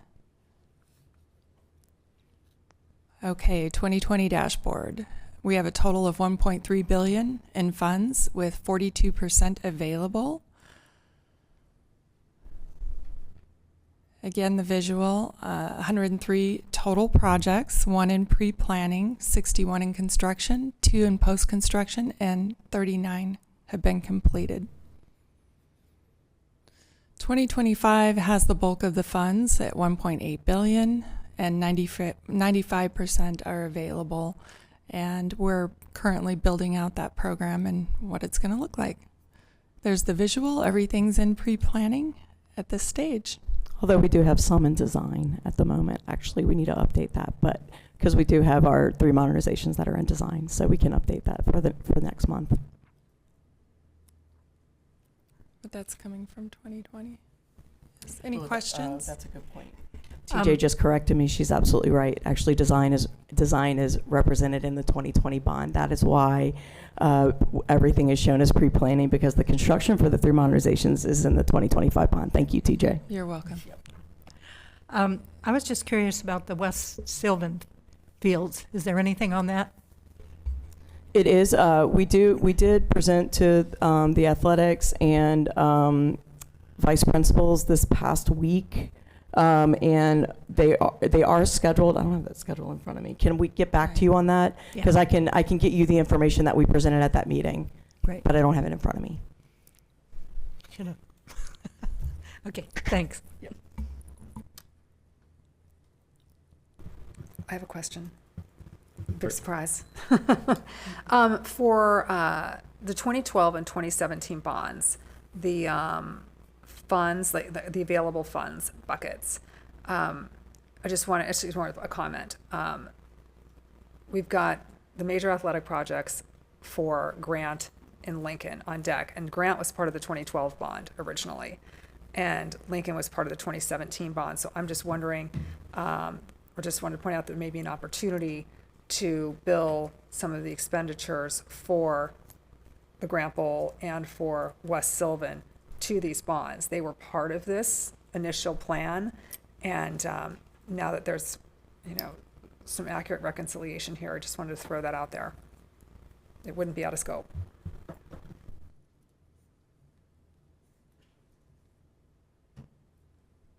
And I'm going to kick it back to you, Dr. Armstrong. Yeah, Thank you. Noted. The questions. Great. I'm actually going to pass it to Chair Wong. All right. Thank you for the Come often presentation. enough, we're out of questions. I'm going to shift things around a little bit because of the schedule. I'm going to move the board committee conference report to the 15th spot. I'm going to switch it with the consent agenda. So, okay, so we can get our voting done before we do our lengthy conference reports or committee reports. Yeah, hopefully they're brief. So next up, let's move on to the consent agenda.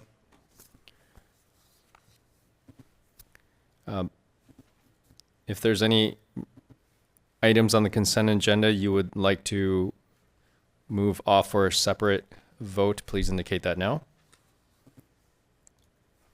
Ms. Bradshaw, are there any changes to consent agenda? Yes, but I don't know the resolution number because I wasn't expecting it. Just a second. No. I just wanted to note that Resolution 7249, adoption of the minutes, was changed and a revised version was uploaded to board books earlier today, just removing the 127 minutes, which didn't get posted in time for your consideration. So they'll be on the next. Great. All right. You are voting on 7249, but only on the 11326 minutes. So there was 2 originally listed, so we just revised the ones. One of them's labeled revised in board book, right? And so that's the one. Okay. Great. All right. Do I have a motion and a second to adopt the consent agenda? So moved. Director DePass moves. Second. Who said that? Oh, Director Sullivan seconds the adoption of the consent agenda. All right. Any board discussion? I have 2 quick question comment. Number 1, I would like to thank Tom today for answering questions I had about the micro K-12 computer budget. They were really helpful in understanding it, so I just wanted to say thank you. I always want to say thank you to the district for answering questions. And the second one is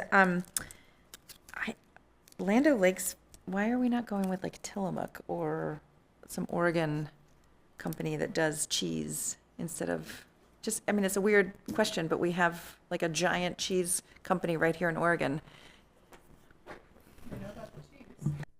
I know a little bit about the cheese. Good evening, directors. Dr. Armstrong, Tom Odgers, Chief of Integrated Operations. Land O'Lakes won the bid. I can get you more details on it and how it all went, but bottom line, they won the bid. I figured it was that. I just wondered like how, I don't know, we have I think a board policy, certainly a state law that says we should be trying to keep stuff in Oregon. And I don't know, I just was curious. I thought that was at the state level, but that we didn't. It's something that I've thought about for the school board, is to have a local purchasing policy. But having worked in procurement for a publicly funded agency, not everything's available in Portland. There's some things that are available outside of Portland and outside of Oregon, and if it's a low bid situation. Totally. Yeah, I don't disagree with that. But I'll be happy to verify it and make sure. I would, only because Sure. like there's a cost benefit analysis to keeping money and jobs in Oregon that can't be overlooked and can be, what's the word, like invaluable. So I think certainly in this economy, certainly with this federal government, I would love to try to work on making sure we are working in Oregon.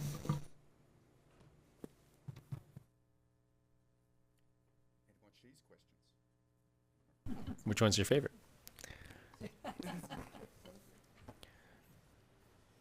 Any other discussion, questions? All right, the board will now vote on resolution 7249 through 7250. All in favor, please indicate by saying yes. Yes. Yes. Yes. All opposed? Abstentions? Student Director Retorto? Yes. Thank you. The consent agenda as amended is approved by a vote of 7-0 with Student Representative Retorto voting yes. All right, now we're going to go backwards and go into our board committee and conference reports. I'll just call these in the order they're listed. So let's start with for the audit committee. Okay. Very quickly, just sorry to interrupt before you start. I do have to bow out here as my ride is here, but thank you all so much for having me, and hopefully the reports are all good. Thank you, Ian. You're Yeah, missing thank you the for staying this late. Thanks, Ian. So the audit committee met last week, Thursday, February 5th, and we had 2 agenda items. First, we had a presentation of the audit results of the district's annual comprehensive financial report, commonly referred to as the ACFR, and the single audit, which is an audit of the district's compliance with federal grant requirements. And now you heard a lot about that already. The second item was a presentation of the multilingual learner English language development compliance audit. I pulled out most of the comments from my committee report related to the ACFR and single audit report so that they could be considered when we were voting on the resolution. So I will definitely not repeat all of that. But I do want to provide one process observation about the audit. On January 30th, Chief Morrison emailed the board a copy of the completed documents related to the ACFR and single audit reports.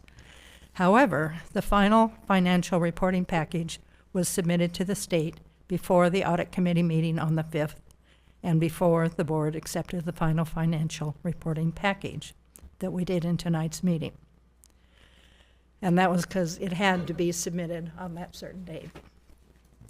This was necessary to meet the reporting deadline. However, submitting the final financial reporting package to the state before being presented to the audit committee and accepted by the board is not best practice. Oftentimes when planning for current year meetings, we tend to look at what was done last year. So I just wanted to make a point of saying that there were unique circumstances this year that led to this process. This process being done out of order this year. And next year, we expect to be able to review the documents in the audit committee and have the board accept the financial reporting package before it is submitted to the state. And this is always kind of difficult because the time we have to present it to the state is like the first of the year. And of course, getting the report and looking at it is that time right before the holidays. So those dates are hard, but we're going to try to get it done next year. So the one positive unintended consequence of the delays experienced this year was that the audit committee received the ACFR and single audit report several days in advance of the February 5th meeting. And this is my first time in my 3 years on the audit committee that we received these materials ahead of the meeting. Having advance access allowed for a more thorough review and a more meaningful discussion with both the auditor and the finance team. And I hope this becomes standard practice moving forward. And I know Stephanie and Christy, we really got to go over that report pretty thoroughly. And I can't imagine if we'd gotten it the night before. I mean, it wouldn't have meant anything. And by the way, the auditor from TKW was very excited that we actually asked questions. That usually people just stare blankly as that's presented. So I think having time to review it was really nice. The ACFR and single audit presentation and discussion consumed most of the committee's time. However, our internal auditor, Janice Hansen, did provide a brief overview of the multilingual learner English language development compliance audit. Due to the time constraints that were anticipated, the internal auditor met individually with each audit committee member prior to the meeting to review the report. This proved helpful because we didn't have too much time to discuss it. There were 2 takeaways for the board.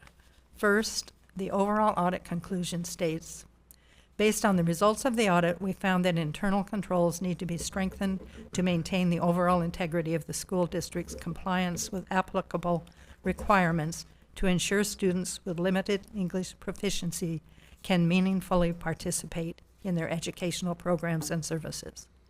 The audit did not identify any evidence of intentional fraud or lack of care. However, instances of noncompliance were identified in each of the key compliance categories tested, along with opportunities for process improvement. The audit included 9 recommendations, all of which management agrees with. In management's response to the recommendations, management has indicated that implementation work is already underway. Second, staff have committed to providing an implementation plan to the audit committee within 90 days. This plan will outline specific action steps detailing how the recommendations will be implemented. The audit committee will monitor progress of the implementation plan until all recommendations have been fully implemented. The multi-language ELD compliance audit report is posted in Board Book for tonight's meeting under the Supplemental Resources tab. Board members who are not on the audit committee and would like additional information are encouraged to contact our internal auditor directly. She has indicated she would be happy to meet individually to walk through the report in detail. And it really is a pretty interesting report. The next audit committee meeting is scheduled for March 5th at 5:00 p.m. That includes my report to the board. Thank you. Thank you. Next up, we have the Facilities Improvement Oversight Committee, and that overlaps a little bit with the Bond Audit Committee liaison, so just transition naturally whenever I've got a natural handoff to you in here, so we're like volley back forward. Okay, I'm going to do some live hacking of this report and shorten it up, so bear with me. So this is an overview of the Facilities Improvement and Oversight Committee meeting that we had on January 20th. A portion of the meeting was allocated to the work of the Bond Accountability Committee and its relationship to the Facilities Committee. In June 2025, the Bond Program Performance Auditor recommended that the district revisit how the BAC is used and to strengthen the committee's role in the oversight of the bond program. In response, FIO received a presentation from our internal performance auditor, Janice Hansen, who made some suggestions to the BHE charter based on findings from prior bond audits. That presentation is available under the FIO meeting materials. I will not recap it as I had originally planned. Liz provided a red line of the current charter for the committee to consider, and we all agreed to just go ahead and send individual feedback to Liz. I just wanted to strongly encourage all of you, if you haven't already, to read Janice's presentation and Liz's red line. Our BAC chair was actually in attendance and ended up requesting and received a repeat of the same presentation for the entire BAC committee at their recent meeting on January 28th. And I believe Director Split may be able to elaborate on that meeting a little bit. Yes, as the board liaison to the Bond Accountability Committee, I attended that meeting, and most of it was very much similar to what we have heard in our last 2 meetings from Sarah and TJ, but a little bit more in-depth reporting. And I just want to remind everyone that the Bond Accountability Committee is comprised of people who have relevant professional experience. So when we're all getting our updates as board members, I think with none of us having extensive experience other than you, Vice Chair DePass, I'm going to call you Director DePass, with that kind of work, it's really great when that we have that set up so that we have a place where we can have experts see what's going on, look under the hood, and help us to evaluate, help us and the superintendent evaluate the work that's happening. So that conversation happened, and then related to the charter, the group started to dig in on the charter, decided that what would be a better use of time would be to do sort of a work session. So in between now and the next Bond Accountability Committee, I think was the plan that was made. The group will get together and just do like a work session virtually, like online, where we're all working on a document together using the red line from Liz and from facilities to have that conversation. And so we'll be doing that. I believe that's happening in February or March, and then we'll be bringing that to the group. Thank you. We also received an update on major athletics projects, and I'm going to steal a little bit of Sarah's thunder here. RFPs have been issued for design consultants and will be reviewed and brought to the board in Q2, which is right around the corner.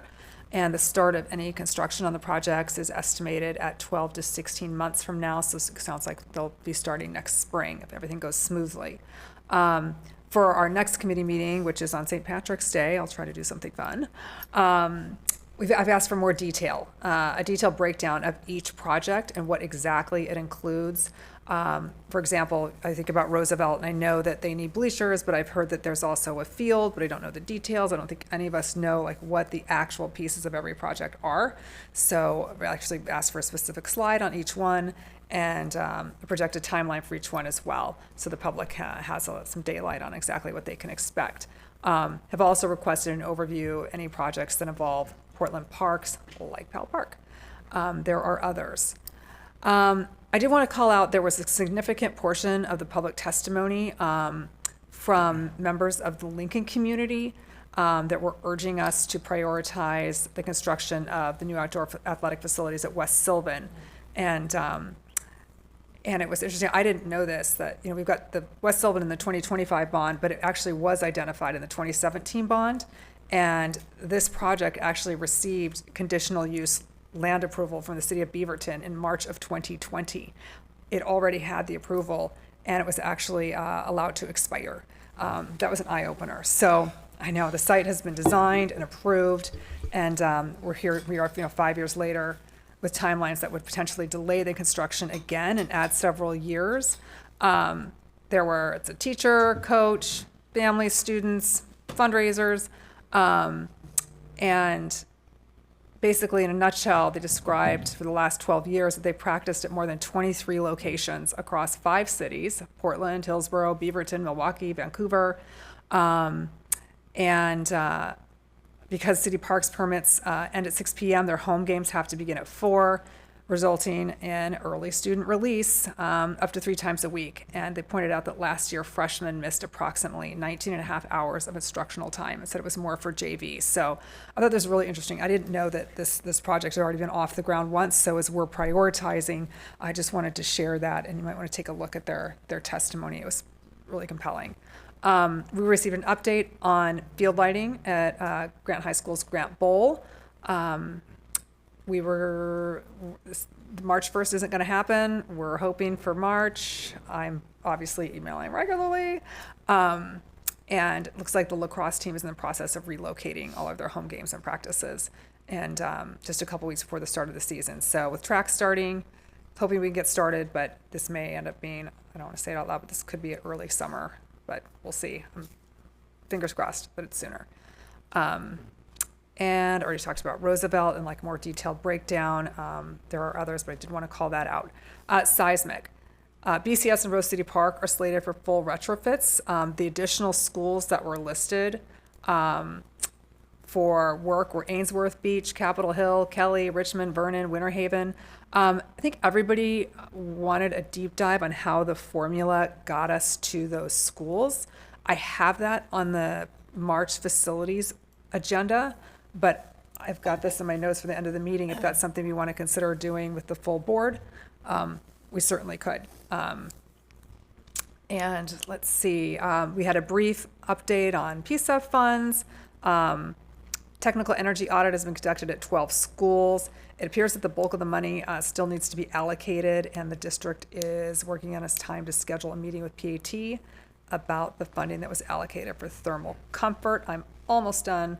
And then for the bond audit recommendations, I think most of you have probably seen Janice's master list of all of the open items from all of our bond audits over the years, and we're checking 3 or 4 of those off the list at each meeting. You can check the meeting materials to see what they are, and the goal is to actually wrap them all up. And that's it. I canceled the facilities meeting that was scheduled for last night because it was so close to the one we just had. I looked at that. I don't know how that happened. It was less than 3 weeks. So our next meeting is scheduled for March 17th, St. Patrick's Day. Easy to remember. Thank you. May I ask a quick question? I don't want to delay time. I'm wondering if, because I heard a few times our performance auditor, Janice, having a significant role with like BAC or presenting, and I guess I was just wondering if that's the board's direction for Janice to play for our performance auditor to play a more active role in on the bond audit side, in addition to the program side, and if so, if we can just maybe have that update so that we're able to build that into our check-in plan with her. Yeah, I think that's worthy of a full board discussion. Correct, and I think we'll schedule that on the agenda for maybe during a work session to discuss. Does this sound okay? Sorry, I'm gonna make sure I don't forget. I kind of did like a midstream bond accountability committee, and I thought of just really quickly, I thought it was worth noting we had, I think, a few pieces of testimony come into that group about the seismic formula from Cesar Chavez families, really focusing on wondering how equity was considered in that seismic formula. So when we do talk about it, just a heads up that those families who've emailed us as well did provide testimony there. All right, next up we have policy committee. So the policy committee was charged with, is charged every 4 years with updating, reviewing the policies, and we initially started with section 1, which is the policy of policies, and we've taken a pause on that, and we're going to be switching in our upcoming meeting, which is on the 23rd, to looking at section 7. Section 7, I think, will be a cleaner sweep and a cleaner review.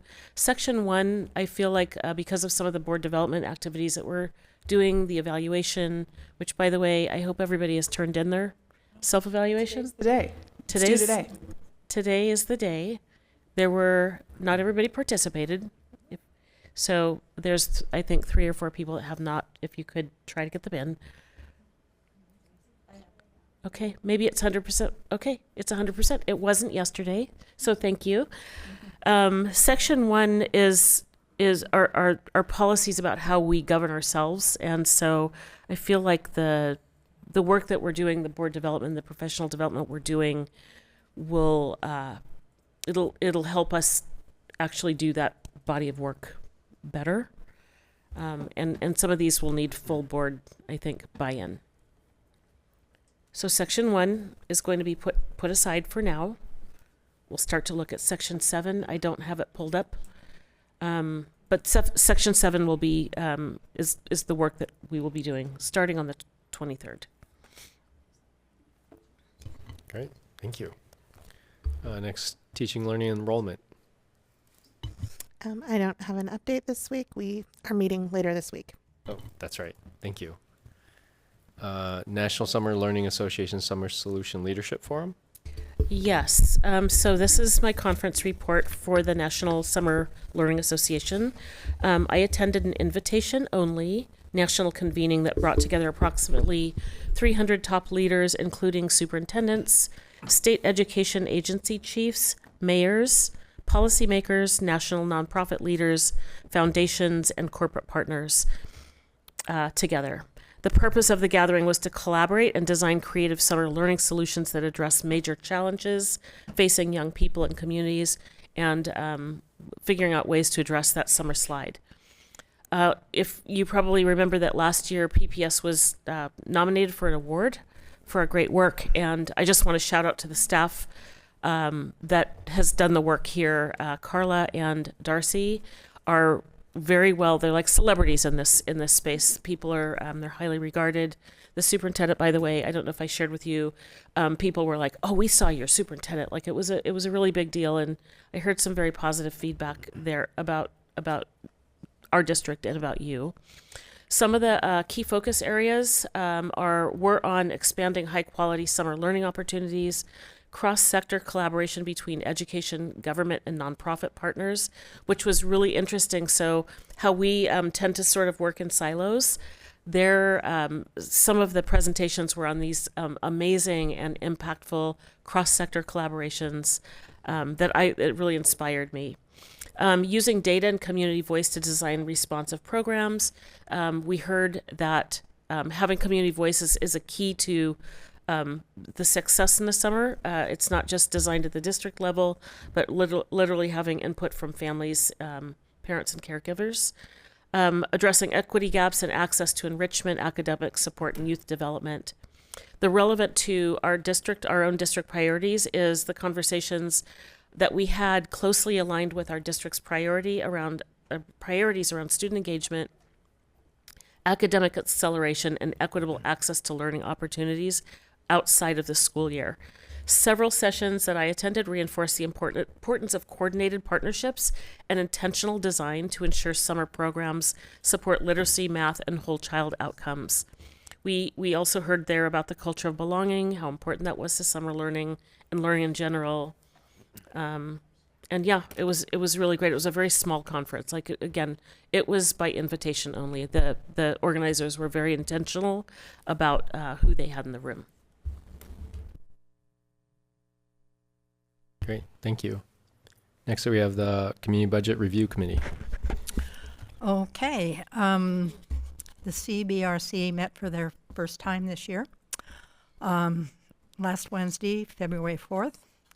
The committee is made up of 13 people from the community who each serve 3-year terms. 8 of these are new members and 5 are returning members.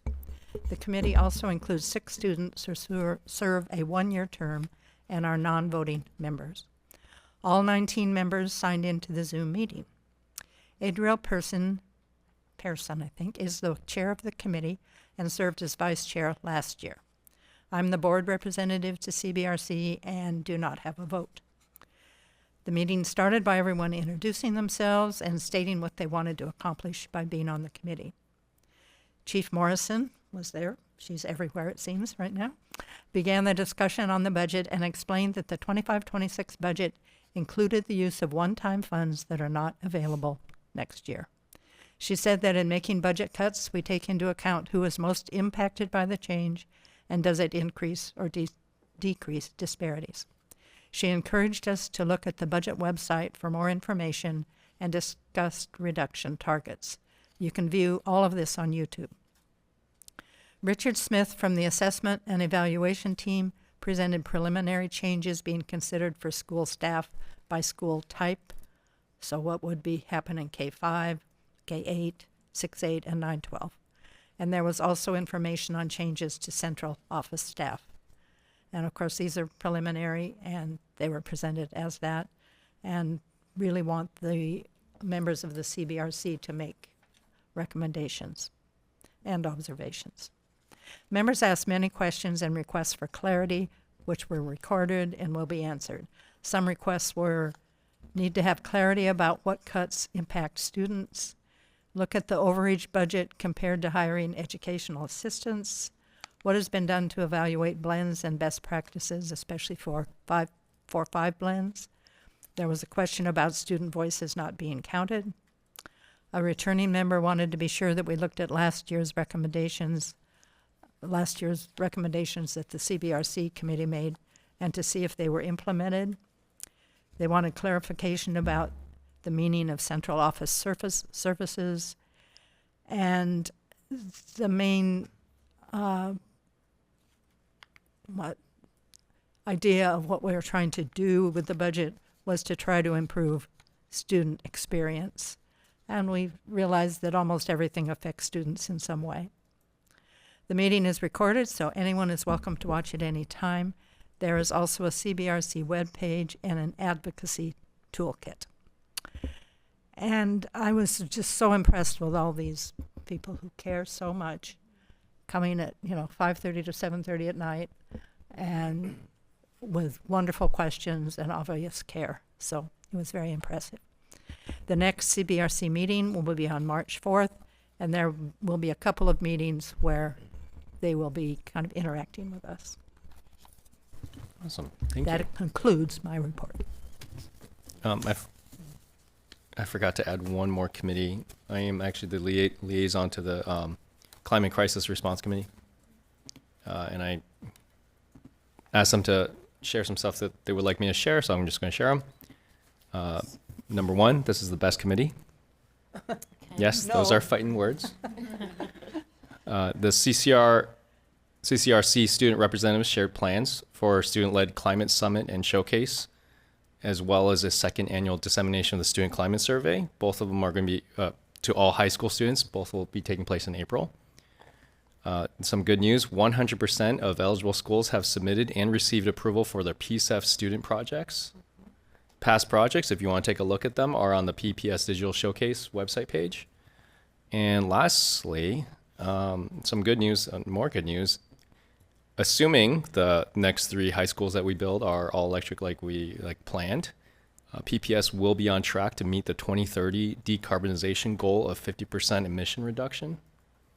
Wow. And kind of related to that, I think in the future, the CCRC is looking to planning to collaborate with some PPS work groups, looking at the policy update and guidelines for district AI use, because as you know, that can and is somewhat of a high energy demand. And water and stuff. Yeah. So thank you. That's it. Some cool stuff. All right. So next we are towards the end. We are on the next steps future board meeting. This is the time to talk about future agenda items. I do want to kind of start off with, I want to talk about Director Splitt is going to be testifying for outdoors. Yeah. School. But before I hand it over, I just want to just quickly, in our, in terms of practice, because I know this is like testifying season and advocation and all that. Advocation, is that even a word? It's No. late. Advocacy. Advocacy, thank you. Advocation. I As love you it. know, I know I'm inventing new stuff now. Part of our protocols is that, the chair is responsible for being the spokesperson. And part of that is responsibility. Like, for example, I testified in the Ways and Means Committee, and I only used the things that we approved in our letter. And since it was board approved, stay on message, it's a responsibility. However, I'm not really adamantly totally care about that. However, I think as a board, I'm asking for our approval so that when Director Splitt goes to testify, she can say that she is speaking for the board. And since it is on outdoor school, and as you know, everyone here is pretty much for outdoor school, I think this is an easy ask. So I have 2 bills I'm going to bring up if Thank that's you. okay. Thanks. There's 2 bills that have come up that mostly fit within our letter that we already put in, but I wanted to bring them up specifically and just make sure people felt comfortable with us doing some work as a board in support.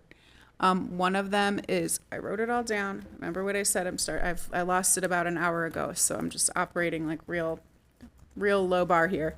One of them is House Bill 4112, which deals with outdoor school, and it's very simple. It just increases the allocation from last year by $6 million. It has 50 sponsors on it.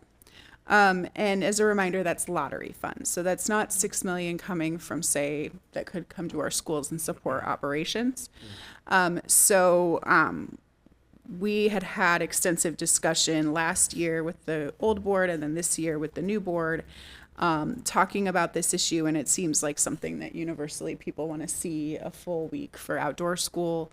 I don't know if $6 million does a full week or what it means, to be very clear specifically, but I still think showing support for Measure 99, which was circumvented last year or violated, however you want to think about it, by the budget makers. So I wanted to make sure there were no objections to me testifying.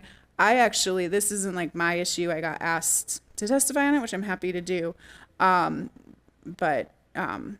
If there's any objections, say the word. Otherwise, tomorrow morning, I'm getting up early to go down for an 8 a.m. hearing to testify on behalf of our board on this.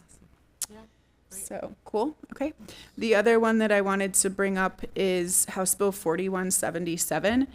This one doesn't as neatly fit into our letter, but when I tell you about it, I think maybe you'll understand why we should perhaps consider weighing in. The public meetings law changed last legislative session, maybe the one before.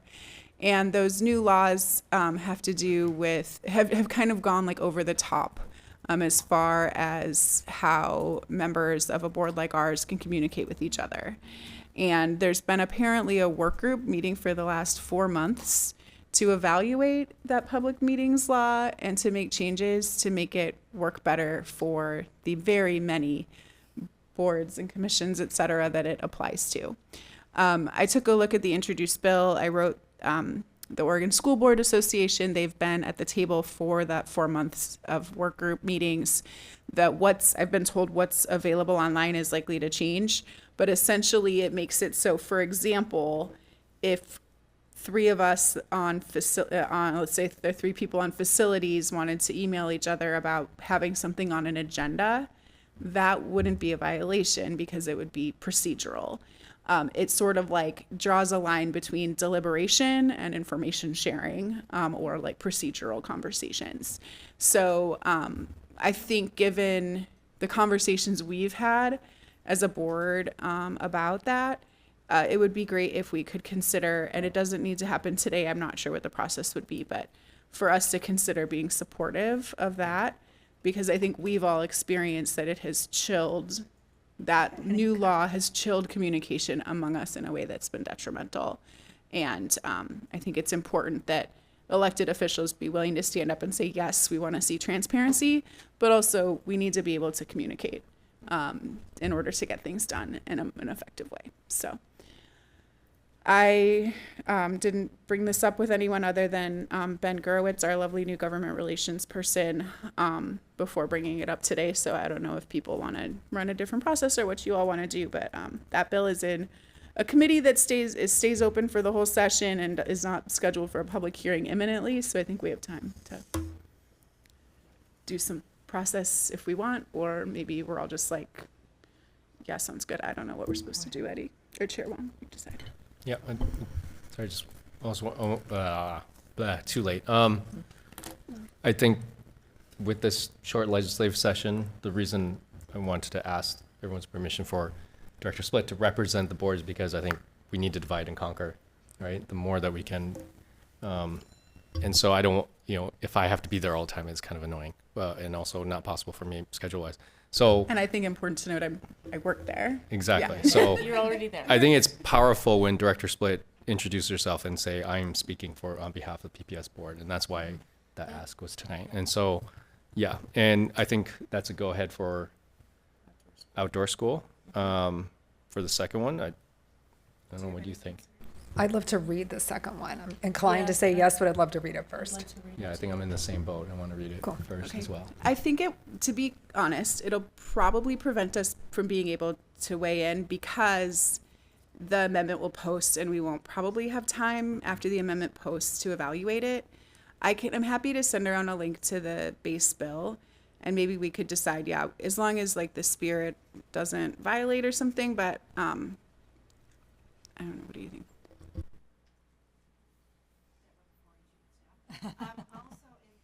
If folks, after they read it, and I would say, if you want to share what maybe I missed it, when the hearing is going to be, if it's in rules, it's not scheduled. Okay, if folks want to reach out to me and let me know whether it's something that you support, I am happy to carry that information to our lobbyist. And also maybe I know that our next meeting isn't for 2 weeks, but maybe we should put an agenda item on there if there's any other bills that come up through the process that we want to talk about, so we can have an agenda item. Thanks. Chair Yes, Wong, that's great. It's late, but you probably should follow rules of order and motion and amend and have the board give the imprimatur to Director Splitt. Great. Do I have a motion? Just following Roberts. I move that the board agrees to support, my computer's not responding, so I can't see the bill number. The board moves to support House Bill 4112, and that will include a joint sign-on letter to be distributed and public testimony by me as the representative for the board. Second. Thank you. If Director Splitt moves, Director LaForte seconds. Ready to take a vote? All right. All in favor, please indicate by saying yes. Yes. Yes. Yes. Yes. Opposed? Abstentions? Thank you. You have our approval to represent the board on the outdoor school bill by a vote of 7-0. I could not remember the number. Moving on, the other issue that I want to kind of bring back around one more issue that was brought up. We started talking about during our retreat, and Director Split was also there when we followed up with our retreat directors about scheduling and figuring out how to make our committees and our board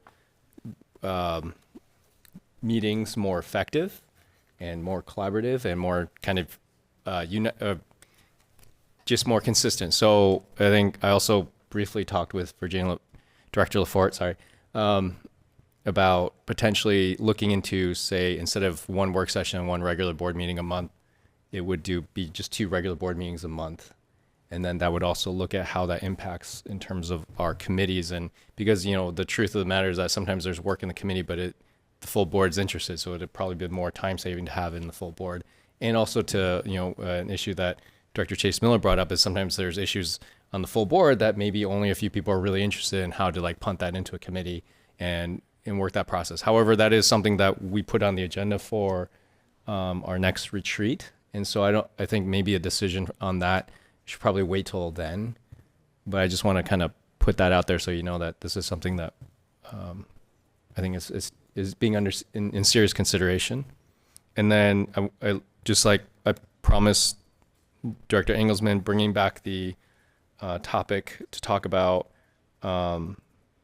was it the budgeting, or was it the early release calendar? But budget, the Nashville dream budget model. Thank you. Ideal budget. The ideal budget. That would be fun. Yeah. Do you want to talk? Is that something for a future agenda item, or do you want to talk about that now? I've got it down for future agenda.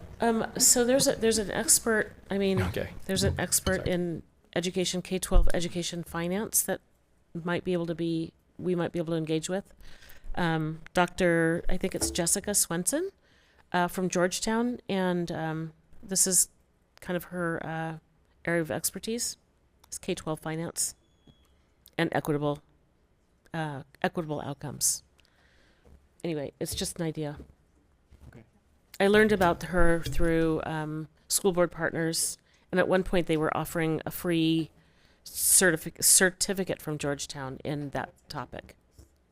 So, yeah. This is the Edunomics people. Oh, Just saying. Edunomics, yes. Yes. So I'll get with the team and begin conversation on an ideal budget. Luckily, we have time before we introduce the budget to you all, so I will see what we can do, unless you're saying wait for the discussion.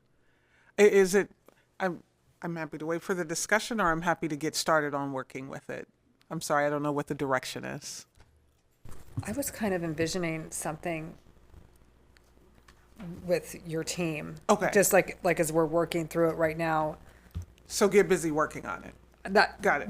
I mean, I'm obviously we need to talk as a group, but that's kind of what I was No, that hoping, makes sense. like low lift. I mean, it wouldn't be. I'm not expecting something that's perfect. Yeah. But just Bring a model. yeah. Can I make a suggestion? Sure. Maybe since this is an idea we both heard a presentation for at different conferences, so they've got a presentation in the can. So maybe just write the Nashville superintendent and ask for that presentation so you could look at it and see what we're talking about. That might be a helpful first step. I'm actually in a cohort with her, and we'll be meeting her in a couple days. So, perfect. Yes, we'll get working on it. Thanks. I also, I think if we're going to do it, I want it to be good. Yeah. And so rushing it to try to get it into short session or in front of somebody, yeah. Okay, good. I think it's just it's just a Starting the conversation for conversation. us. I don't think it's for this year's Right. budget. Oh, yeah. But it's a matter of us understanding how that tool may be employed. Okay. Yeah. I think. I think Summarizing. Yeah, I think just kind of I think we're in the exploratory phase. Yeah. Like what it means, what it entails. Because the other aspect of it is also capacity, right? If the finance team doesn't have the capacity to do it, it would be a hard ask to have them do it. So I think we're just in exploratory phase. Well, let me gather information and figure out what it might be something that's a standard model that we can quickly wrap into. Too, Yeah. So It didn't, the way that they were using it, just for what it's worth, is that they were using it to then, the way that their funding structure works is their county government also gives money to the schools. And they used it to basically be like, here's our budget. And then they would tell the county, like, here's this model. And then the county would like kick in using that model to decide on the amount they would kick in. So I think it's almost more like it would be helpful for the legislature, but I also think it can be helpful for like fundraising generally, just to share a little bit more to get your creative juices flowing. Okay, thanks. All right, is there anything else? I have two other ideas or topics that I Go just for wanted to throw out there. So the first is all I know is I was out at a swim pool and I called into facilities. I have been talking about this and I've like a lot of community interest in this idea that I thought of about this community lift. And I sat down with some of our union partners and they are not opposed to it, which I know was some concern of some people. Given the budget crisis, given the skeletal facilities, given the 3,900 work orders, the majority of which we're never going to go to, I think it's really important that we start talking about, and I heard the fund talking about working with community. I've heard everyone talking about it. Like, I think we should start as a board to talk about engaging our community. And I mean the banks, I mean the giant businesses, I mean the small businesses, I mean the parents who have a fencing company and might want to do some work around the district, the glass cleaning companies, like everything, so that we can have someone go through and find an area of interest in these 3,900 work orders and say, yeah, I'm going to take on this tiny little sliver, but do it throughout. And I don't think it's naive to think that we as a community can do this, but we can't do it unless we start talking about it. And we can do it in a way that supports our missions and our goals and our partners and everything, but we can't do it if we don't talk about it. And so I think there's community interest in it, and so I would like to have a conversation. I don't know where it would go, how it would go, but we have a lot of stuff that our community is really passionate about and really good at doing, so we should enlist them because we're in crisis mode. So that's number one. The second one is I've heard from, obviously we're all seeing the news that Preschool for All has a bunch of unspent money. We have buildings with extra space in them. We have educators who are potentially going to be let go because of budget crisis, who are probably looking to have jobs. And I wondered, like, have we really explored having pre-Ks in every school that wants them? Because we have the facilities set up. It wouldn't be hard to get the materials in there. It would potentially not be hard to staff them even, especially if there is pre-K for all. I don't know, but like, there's a lot of money out there. There's a lot of families that aren't getting served with pre-K for all, and I don't know. I would just I will come out and say that my principal has said she wants a pre-K in her school. She's got empty classrooms, and then the trickle down of this is that if people in the community get their kids into the classroom, into the schools for pre-K, they're potentially going to stay there for K because they see how amazing these community schools are, instead of going somewhere else and then ending up somewhere else. So I would just like to have those conversations. Do we have some of the schools do have pre-K programs that we work with Multnomah County? Yeah. Yeah, that'd be great if that was somehow in every school. That'd be incredible. I'm not hating on this idea, but as a preschool person, I just have to put out there that just like plucking a preschool into an existing elementary school, it's not quite as easy and straightforward as it might sound. I don't think it's a bad idea. I just think there is like a little bit more to it. Totally. I just saw one in a high school, which surprised me. And if a high school can house a pre-K, then elementary schools can maybe. We have a whole early learning department, and we have very close relationships with all of the different preschool programs from federal to local. Happy to have, and Dana Stiles sits on the Preschool for All Oversight Committee, so happy to have more information come from her, but why don't you let us give you some more information? Yeah. But first, I just want to ask to make sure we have other board members on board. How many are interested in, well, let's just go in order. And Director Ingleton, the first idea, having community involved and bring them in with help. Can we add to that exploring having CTE programs support that work?